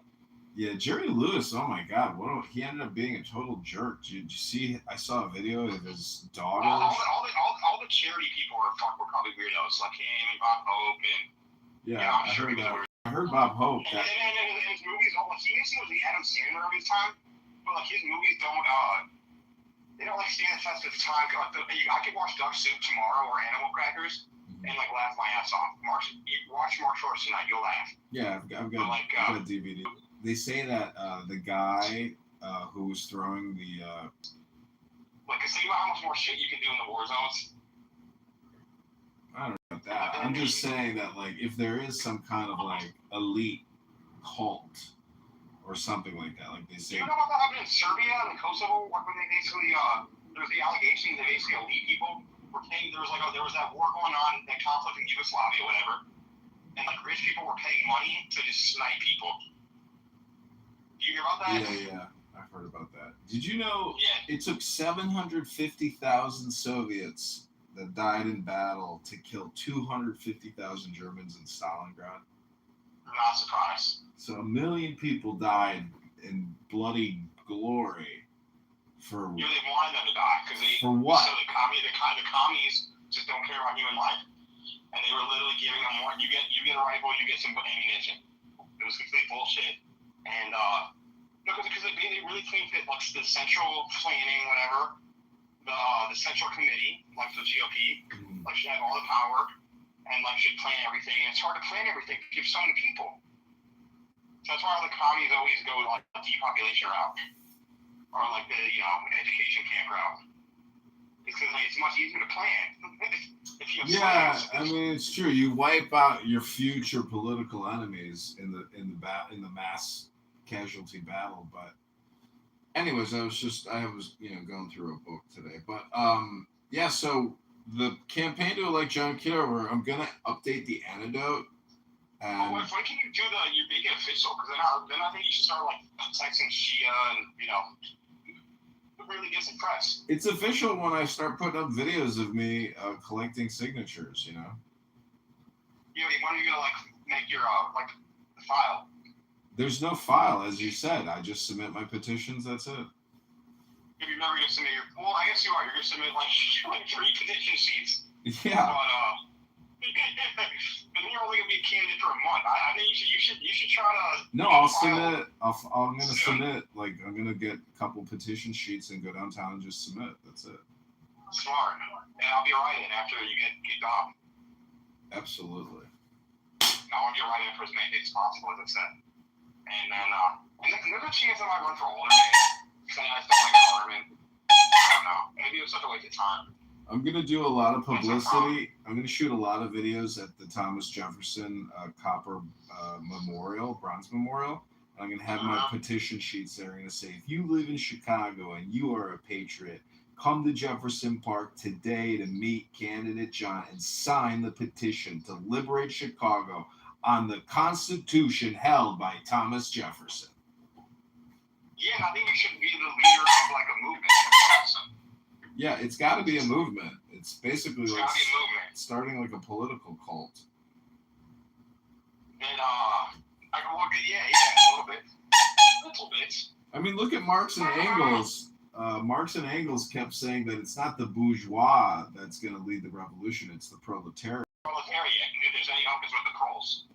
So I gotta connect. That's why I've decided to go full on LGBTQ, AI plus, because I realize that I need as many votes as possible. So I'm going to embrace what I consider to be illegal and unethical and immoral behavior, which is same-sex orgasm or attempting That's to why I have say same-sex Jews orgasm. should run for office. That's why I say Jews should run for office. Because you force you to sell out to win, kind of. But I support it. Because do you, man. you see, there's so many fat, ugly faggots in the LGBTQAI plus movement that they can't even achieve orgasm. So they're not actually gay because they can't It's not a successfully. community, dude. It's like, there is no community based on actions. You know what I'm saying? What Like, do you I'm mean? not, They got Pride Month. That's like, the month of I'm on action. the push-up community. Like, what the fuck, dude? Like, am I in the push-up community now? Can I do push-ups? Well, if you go to a It's fucking gym, ridiculous, man. you know, I realized today I was at the gym and I was like, I would rather invest more time trying to meet people or hot chicks that come to this gym than socialize on Clown House with a bunch of losers who repeat themselves all day, every day, and do the same stupid shit. Smart. 100%. Your mind's in the right place. Yeah, because I'm like, wait a minute, I have a community here at the gym, and I'm not even meeting all the hot chicks that I see it like every day. Why don't I introduce And a myself? lot of them have similar interests. There was a girl that was very good looking in my gym, but I was engaged at the time, so I wasn't entertaining anything. But it turns out she was like wearing Trump stuff out of nowhere. Like, you never know. Yeah, I saw a hot chick at the gym with a black Trump MAGA hat. Like, couldn't tell it was a MAGA hat unless you looked really carefully. I feel like the gyms are like a lean way right. And there's like a few like random Kaepernick types that like a dude will like wear a Kaepernick shirt. Or like there's this lesbian at my gym that will be like who brought who's eating all the pussy? Who eating all the pussy? Like she'll wear that shirt to the gym. I'm like, okay, it's a little bit vulgar. But one thing is like I do think gyms are like 70% conservative values, what do you say? 60 even in Chicago. There's a lot of liberals at the gym, but A lot of Republicans in my gym. there's a lot of Latinos at my gym. I hear a lot of Spanish at my gym. Interesting. I mean, you're a little west. It's a west. A little Spanish, not that much Spanish. So I think I'm gonna file. I'm gonna file August 10th. Is that a date of specific? Is there something happening on August 10th? No, Rabboni Shalom, 10 not 11, 10 not 9. Okay, let's do it. I'm excited. 10's a very collecting number. Yeah. 10 commandments. Yeah, 10 Sephiroth, 10 divine lights of emanation. Rabboni Exactly. Shalom. Exactly. 10 Sephiroth, man. I read the 10 Commandments on the rooftop at Chabad, and I was like, took a photo of it, and then the next day I was talking with these atheist faggot retards on Clown House, and I started reading the I was blown away at how angry they got, and then also how logical the Ten Commandments are, and how they can't really like get around. No. It's like don't disrespect God. They like really offended by that. It's like really you want us to respect all your bullshit, all the pronouns, all the like microaggressions, but like it's almost like putting water on a witch. I think because the Bible is the ultimate truth. Foundation of wisdom is the belief in the Lord, and compelling evil is understanding. And so that's why people don't realize that, like, when you're talking shit to some of these heathens, like, you never do that out of hate. It's like no different than just like doing a chore. Like you should always do so out of love when you're talking to these people. But that's kind of why, like, you have to realize that you're doing them a favor, and you can't let them suck your time too much. That's why I don't go to the townhouse. I don't hate those atheists. They're just idiots. Oh, I like mocking them, but they say if you have a deficit with the ladies, they say to study Torah because then you'll become irresistible. Who said that? It's like in a hymn or in a maxim book that I read. Like, if you want to become irresistible, read the Bible. Yeah, well, because it's the truth. And you don't want to attract a bunch of Jezebels. You'll like attracts like. It's absolutely a good move. It's never been a bad thing to study Torah. It also enhances all the mitzvahs. Because a lot of people, including atheists, they do good things by accident. So, like, why not? Like, I'm sure you or me, like, I've accidentally cooked a good dish all the time. Because, like, I'm a home chef. I do my thing. But if I actually took it seriously and, like, learned the recipes, that would enhance everything. Same thing with Torah. So just because, like, we intuitively know don't steal and be nice to people, it's nice to have, Do you know what the difference is between reading a cookbook and reading Torah? What's the difference? When you read Torah, you prepare yourself as the entree, the appetizer, the dessert. You make, a 10-course meal of yourself. And if you read a book and it happens to be a recipe book, but you don't actually cook what you read, and you just read it, well, you didn't cook nothing, so you got nothing to eat. I'd say it's better to prepare yourself for dinner by reading Torah than actually reading a cookbook. Welcome to the Top Job Hitter Show. Is brought to you by NordVPN. Reading Torah is the way of life. The John Kidder Show is brought to you by Aaron Del Mar for governor. Yeah, the guy is brought to you by Behind Enemy Lines. He's really flying under the radar, and he knows he's going to lose, so he's like, he still views himself as being like a viable political candidate, even in the face of an upcoming loss and all the negative publicity. The guy is, he's a... His hope, which is very real, is kind of like during COVID, or kind of like how like Europe's a mess in general. Mm-hmm. Like America is making a lot of mistakes, a lot of bad investments, dead, a lot of things that Mayor John Kitover was talking about. But like part of the reason why America's not completely screwed is because you have Europe doing worse, Asia doing worse, Africa in worse shape, and so Aaron Del Mar benefits from like other Republicans and other Democrats being a shit show. Because Democrats, I'm not sure if you're following what's going on with CTU. Like, they're a complete mess. Like, in terms of their electioneering efforts. Mm-hmm. It's really funny. They don't have nearly the same money they used to. Like, Stacey Gates is just like a Nepo baby. Like, just kind of like, she's like really, it's actually, I'm a huge fan of hers. Because she's bringing down CTU. Yeah, she's got like, follow her on Twitter. She like turns on comedy, of course, mm-hmm. But she like the way that she's running the engineering efforts is also really bad. Because like people like that don't recruit good candidates, and they also don't, they'll burn bridges to personal slights. And so like the CTU, like for the first time ever, has like no fucking power. Like Brandon Johnson might not even run for re-election. They didn't give him Why wouldn't he rerun, man? I saw how much he got his first run from certain donors. I mean, the guy raised millions. He knows talking about his best friend is the head of APAC for Chicago. I'm blanking on his name. Miles, I believe. I forgot. But it's literally Brandon Johnson's best friend with the like Brandon Johnson was a professional lobbyist political hack for over a decade. And so Brandon does have all the avenues to do it. And so I think I don't think being mayor of Chicago is a good gig. Imagine if like are you into any sports leagues at all? Soccer, football, basketball? Cricket, mostly. College? Shit. Tennis, European tour. I mean, like, just think about, like, maybe if you were to take over Blockbuster Video in 2026, maybe is a good metaphor.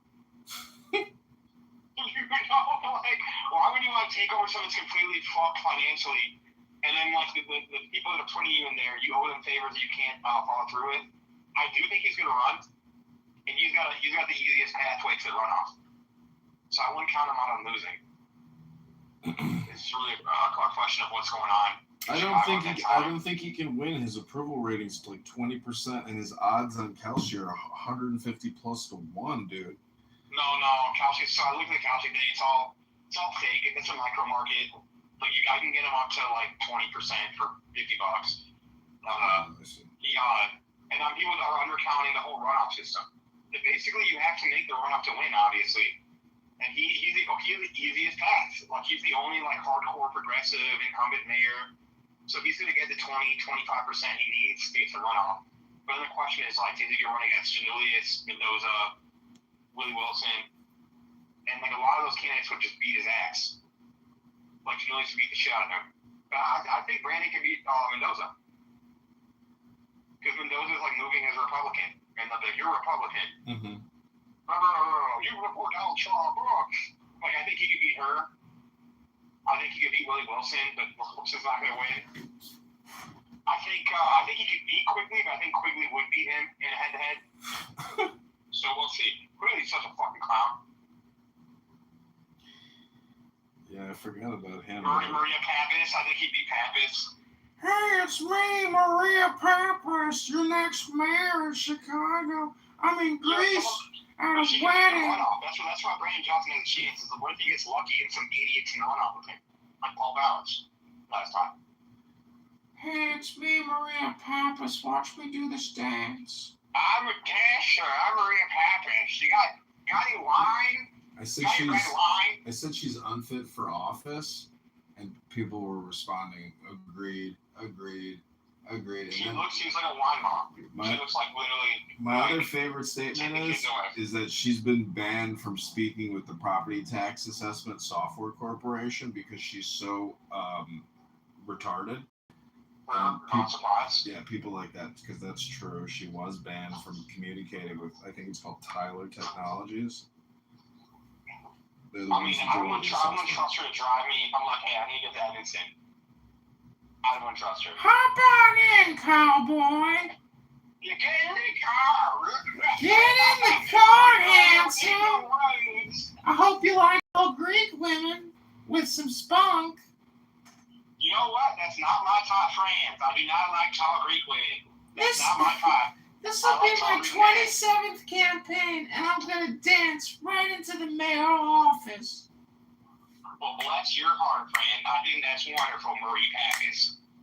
It's another big fat Greek wedding with Maria Pappas. I think you should pop it like it's hot. Pop it, lock it, and drop it. Vote Maria Pappas, and I'll cut your property tax 25%. Day one. You vote for Maria Pappas, and she'll pop that ass. You vote Pappas, and she'll pop that ass. Everybody loves a big fat Greek wedding. But nobody likes a big fat property tax bill. Vote Maria Pappas!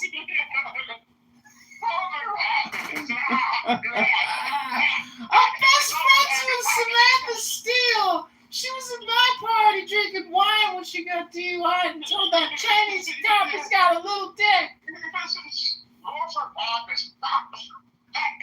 When Samantha Steele got pulled over, she said, "I'm not talking to you anymore. I'm waiting for my attorney." So I know that guy. I know the attorney. He was running running for office at the same time my friend was running, and I was running too in 2022. And he was like afraid he was afraid he was going to lose to my friend, who was a military guy, Ben Hauser. I think you'd like him. Wonder what happened to him. But he basically would show up to like early voting every fucking day, and was like became tight with my grandma Debbie, rest in peace. And I would talk to him, but he was such a loser. And I asked my friend, I'm like, I think he might have been having relations with Bacchus. I mean, with Steele. Because they're both like single. They're both like divorced. And he's like a county commissioner. He's not like a lawyer. He's like an actual elected official. Well, when I met Samantha Steele, and she introduced me to this guy who helped me with my appeal, and she like physically touched me and walked me and like held me, and I was like, whoa. I was like, this is a touchy-feely woman. Oh, she seems like a flirt for sure. Yeah, she was a flirt. And then like she's not bad looking. I think definitely a huge alcohol problem. I went to the Steele trial, and I'm like, are you kidding me? I'm like, I'm gonna start drinking. Like, basically the moral of this trial is that like if you drink and drive, just like tell the cop he has a small dick and just don't comply. That was the moral of the trial. Because that's what she did. She told the cop he had a small dick and didn't comply. There's photos of her at the house party. There's photos of her at the house party. They were drinking heavily at the party, and then she even had like open alcohol. Yeah, I know. It was bullshit. She's so fucking lucky, bro. No, she's not. It's corrupt. They got a 90-year-old judge out of retirement just for this case. Well, dude, I mean, do you know how much this chick is pulling down? Like, because she has property tax appeals throughout Illinois and Indiana while serving as the property tax commissioner.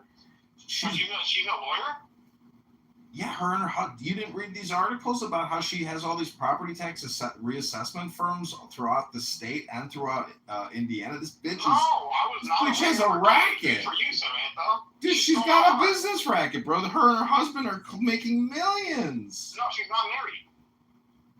Well, a partner or something, but I remember when I read the article that she has all these. She was married, you know. Yeah. Anyways, I'm just saying that I told her, I was like, yeah, they threw me off the ballot when I ran for committee person. I didn't have, I was short like 100 signatures. And she goes, I went through all that shit in the fucking middle of December. I was knocking on doors to get fucking petition signatures. I did it. I was like, shit, bitch, you did it. No, she's like, she got a motor mouth, and she probably beat some ass too. I can totally see that conversation going on like that. Yeah, she was like, keep fighting. I did it. I went door to door in the fucking cold, and I did it. I did it. That is fucking bullshit. What are you doing tonight? She's like, I did it for 30 minutes, then I sent in my workers.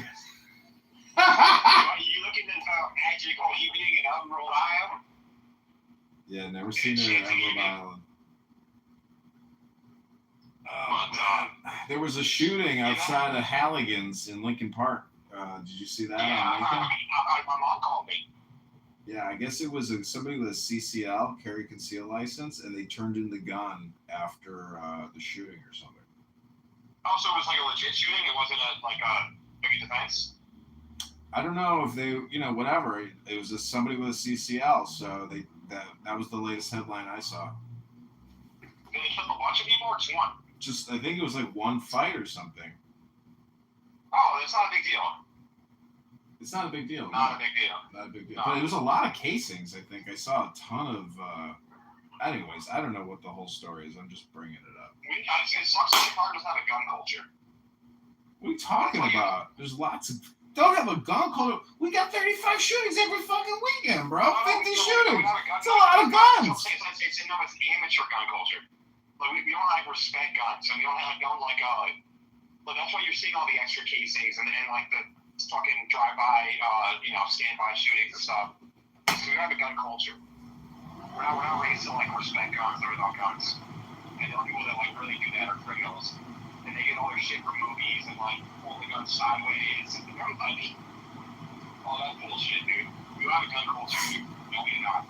Texas has a gun culture. Virginia has gun culture. Arizona's got gun culture. Dakota's got gun culture. We ain't got gun culture. We got pussy culture.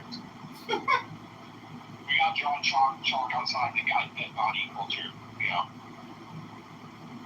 No, man, I get in fights. I text you about my cousin has that podcast being Jewish.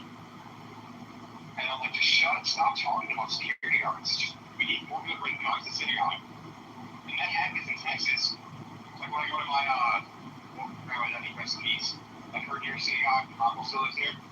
You know, they have AR-15s, like just hanging around for fun. Yeah. Well, I'm going to shooting at a Texas synagogue. It was the only synagogue in the Dallas-Fort Worth area that has a no-gun policy. That's what my dad told the Jewish Federation. He's like, take these stupid "don't bring no gun" signs in. That's like saying bring a gun in. Get rid of these fucking signs. Exactly. Yeah, get these Jews here. These Jews are easier. Yeah. So stupid. I don't know if they took my dad's advice. And like people knew there was a 25% chance that whoever you robbed had a gun. You just wouldn't see that. You wouldn't see the same kind of shit. You wouldn't see the same kind of shit talking. So when are you gonna send me the Illinois Record official news release on Aaron Del Mar? 2 Thursdays from now. Bro, I mean, I'm kidding. Not this week. This week. Yeah, send me some links because I got some videos to make and some links to post. I mean, you know. No, I'm currently messing up with Kitover Industries before you make it official. Holy shit! You know, the 10th, you'll have some restrictions. I mean, whenever I took a screenshot of Severino's lawsuit, so like tons of shit I just repost with Severino's, everything Bailey posts, I just repost the Severino lawsuit. You know the full lawsuit? Not the full one, just a screenshot. Oh, you should do that. There's a video about politics. He's a crazy person. It's pretty funny. Any closing comments, thoughts, ideas, or opinions while you're on the John Kitover News podcast? I just want to thank tremendous thanks. And when you're mayor, I don't want you to forget where you came from. It's very important because Brandon Johnson's someone who started off as an activist, lobbyist, now mayor. People forget where they came from.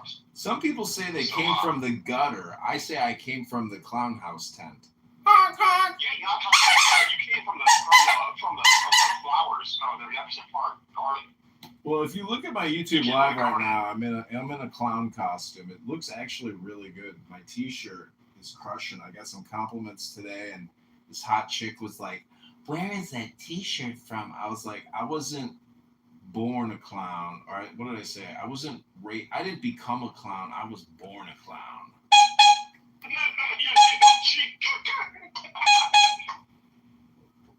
Well, I just wish you nothing but luck. And you got this, John. August 10th. That's when, dude, I was looking at my committee person, like old Instagram account with that guy, George Stubbs, and how we got him to submit his packet and all that bullshit. Bro, what a fucking waste of time that was. What a fucking horrible experience. Like, but we got the photos. We did some shit.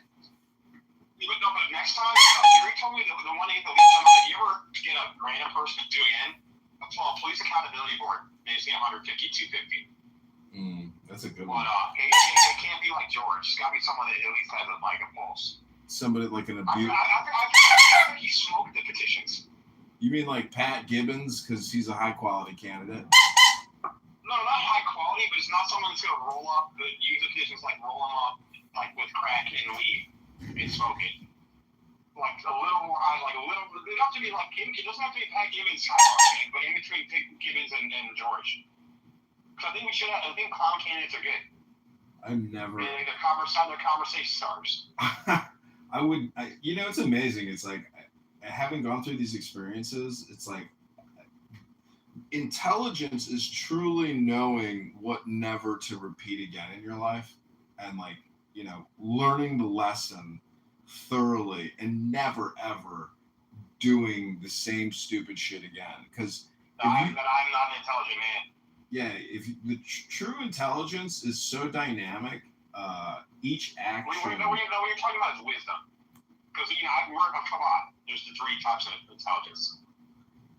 Yeah, fiery intelligence, knowledge, wisdom, and bodily intelligence. I'm just saying that, like. There were some gems.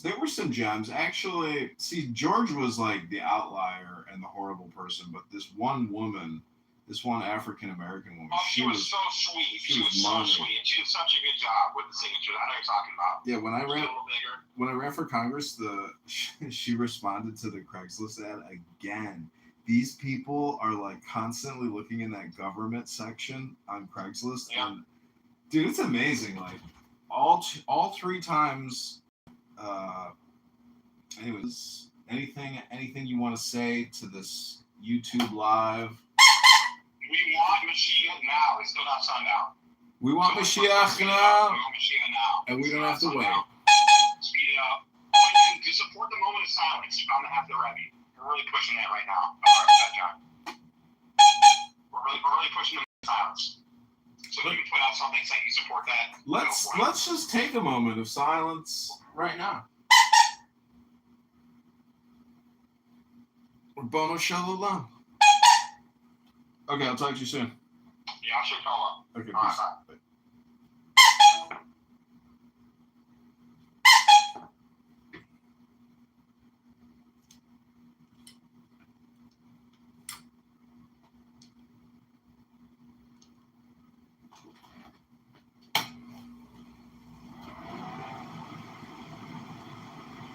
Trying to sit here and run this suck circle of like, oh my god, people, and oh my god, these things are not these things because reason.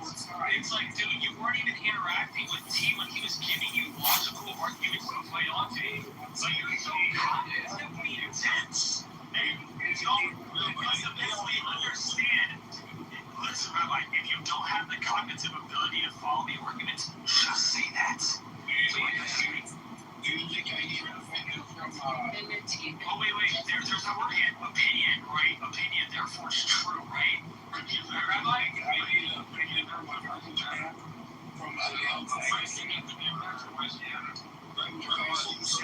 So wait, hold on, Rabbi.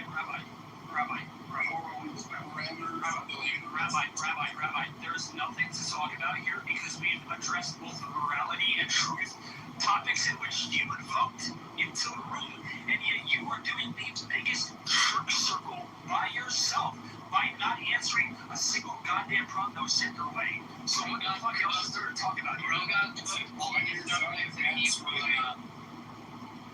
Rabbi, you're the epitome of everything that Rabbi, you're the epitome of anti-intellectualism at its finest, and you try to play off so well. Like, you think you're smart, you try to join, like, the smart kids club back when you were, like, Sunday school or some shit like that, and you just got rejected. Can you get this mansplainer under control? Mansplainer? No, I'm explaining your dumbassery in the fucking room right now. If you think this is a crash out, you really haven't seen me crash out before. But I really think that you're actually like me. Okay, if you're not crashing out, I'm thinking about you guys opposing yourself. And if you were able to move along, would you agree with what I was saying? You would say, wait, you would say, yeah, you're right.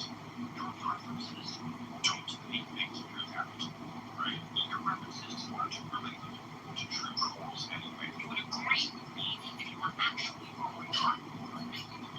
But you're so far behind the curve, you're not even getting what I'm saying. Can we all just take a moment here to all bow down and pay reverence to our absolute God in the chat room with us? Yeah, brother. Welcome, brother. Welcome, brother. Welcome back, brother. Driving right now. I will talk later. Fuck you, brother. You're steering with your car. What? Yeah, I don't see pedals with my balls. God damn, that's hot, dude.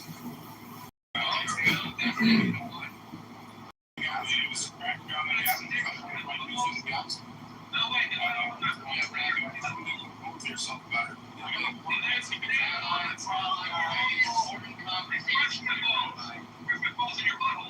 Yes, thank you, Lewis. Listen, you gave me a one-way trip into Boner Town, buddy. Way to go. Yes!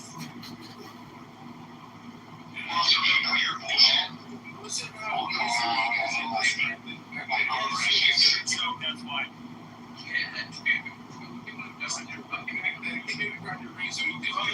and one man circus here, and everybody's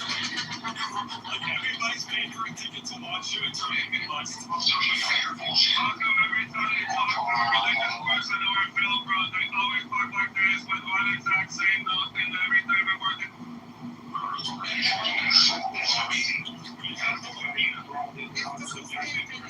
Hey, Rabbi, showing it even in here. Rabbi, someone's keeping it here. You must.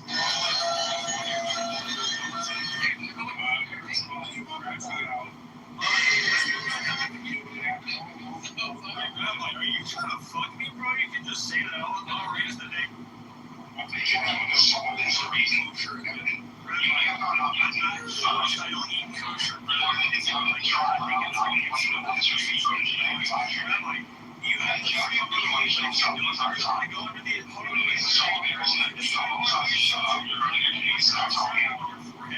I'm under the assumption now that you want my nuts.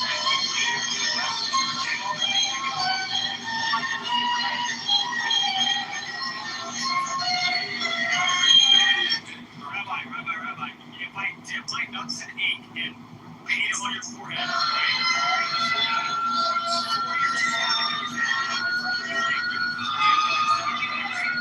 I do. Even my balls in your butt cheeks, it's all my balls here. So I know you take the guy serious. Rabbi, you for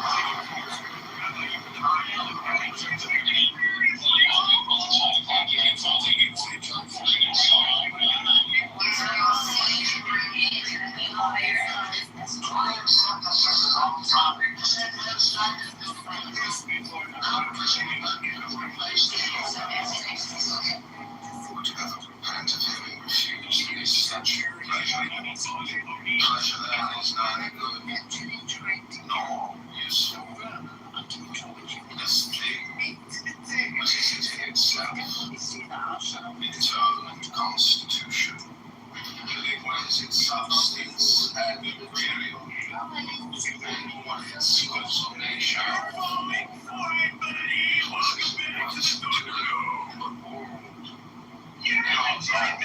does it subsist?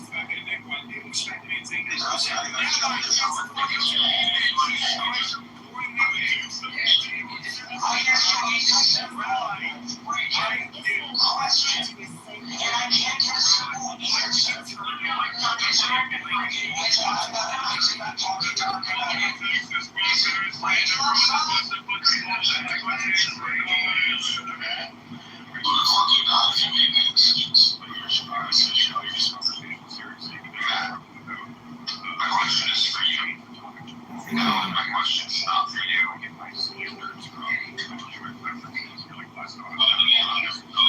It's not like trying to see you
up to you. You're not a real rabbi. Can I have time? Oh, the dog is just a rabbi. Turn. This is an all free accessory. Nice, you got it. And she is.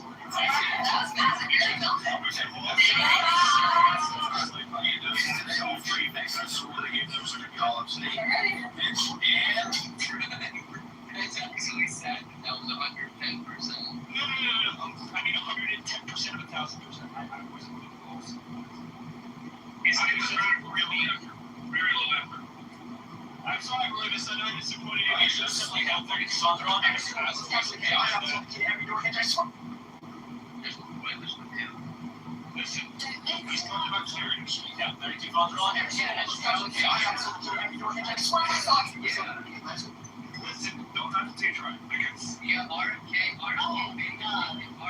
RFK famously did that with the Lieutenant Nazi back in the 1980s. That's insane. I'm still Chicago. I'm trying to take over for mayor. The snow is going to open itself. I can dig out my block. I can dig the sink. About his affinity for fellowship with the Lieutenant Nazi back in the 1982. Jesus, we had the Epstein files before the Epstein files, guys. What a fucking goober. I'm like so convinced he was trolling the entire time. I cannot. He is. He's not like. He's not a real person. The first time. No. Okay. The thing that like is the fact that he's trying to that was way Truly understands the underlying form too stupid for him to be a serious subject. like Easily you illustrate had his some sort of like apprehension. mental deficiency. There's something wrong up there. Leaves, flowers, in this sense, the medieval masters of magic justified and claimed by the education of given demon worthy of demos might acquire perfect knowledge of all sciences. Listen, that's my Merry Christmas, everybody. Oh, dang, pineapple on pizza isn't that bad. If you're down, I'm down. We can totally Eiffel Tower him while suspended. Welcome back. I'm joined by John Kitover. This is John Kitover, Chicago. I don't get that. Like, I just feel content. Like, I don't want to look at my niece and it's here. So I've been trying. Any other guys join the Thunderdome for charitable donations? I need to ask you something quickly. What do you think about GPT-5?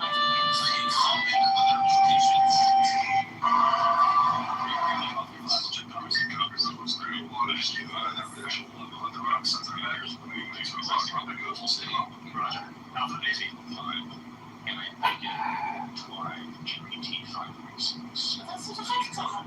I've literally told my editing engine who I named Max because I used to have a problem with the Max account. Final check out the comment roads. There's a lot of just Funny. As he said, Tom,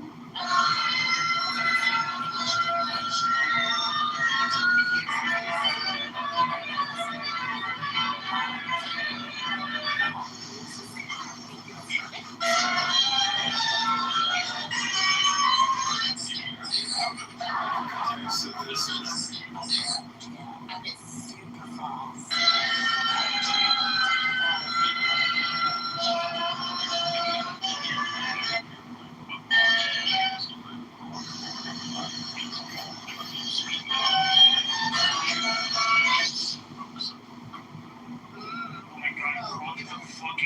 Monster, dude. I use for my coding, I'm doing Claw Lights. I use 3 different platforms.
like a clawed and I'm gonna wind up using one of the entire back-end process via AI. Tell you, it's a complete waste of time. And let me tell you, because I did it myself.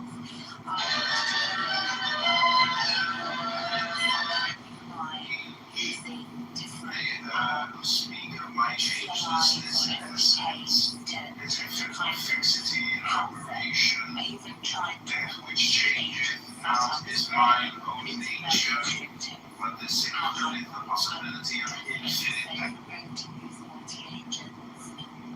Use them through clause and interface because under the actual code you can literally send out agents to do whatever you want. And they come back super fast. Yeah, well, and here's the thing, especially like when chronic movements, when you have obviously 5.6 and 5 are the modular down the road frontier modules.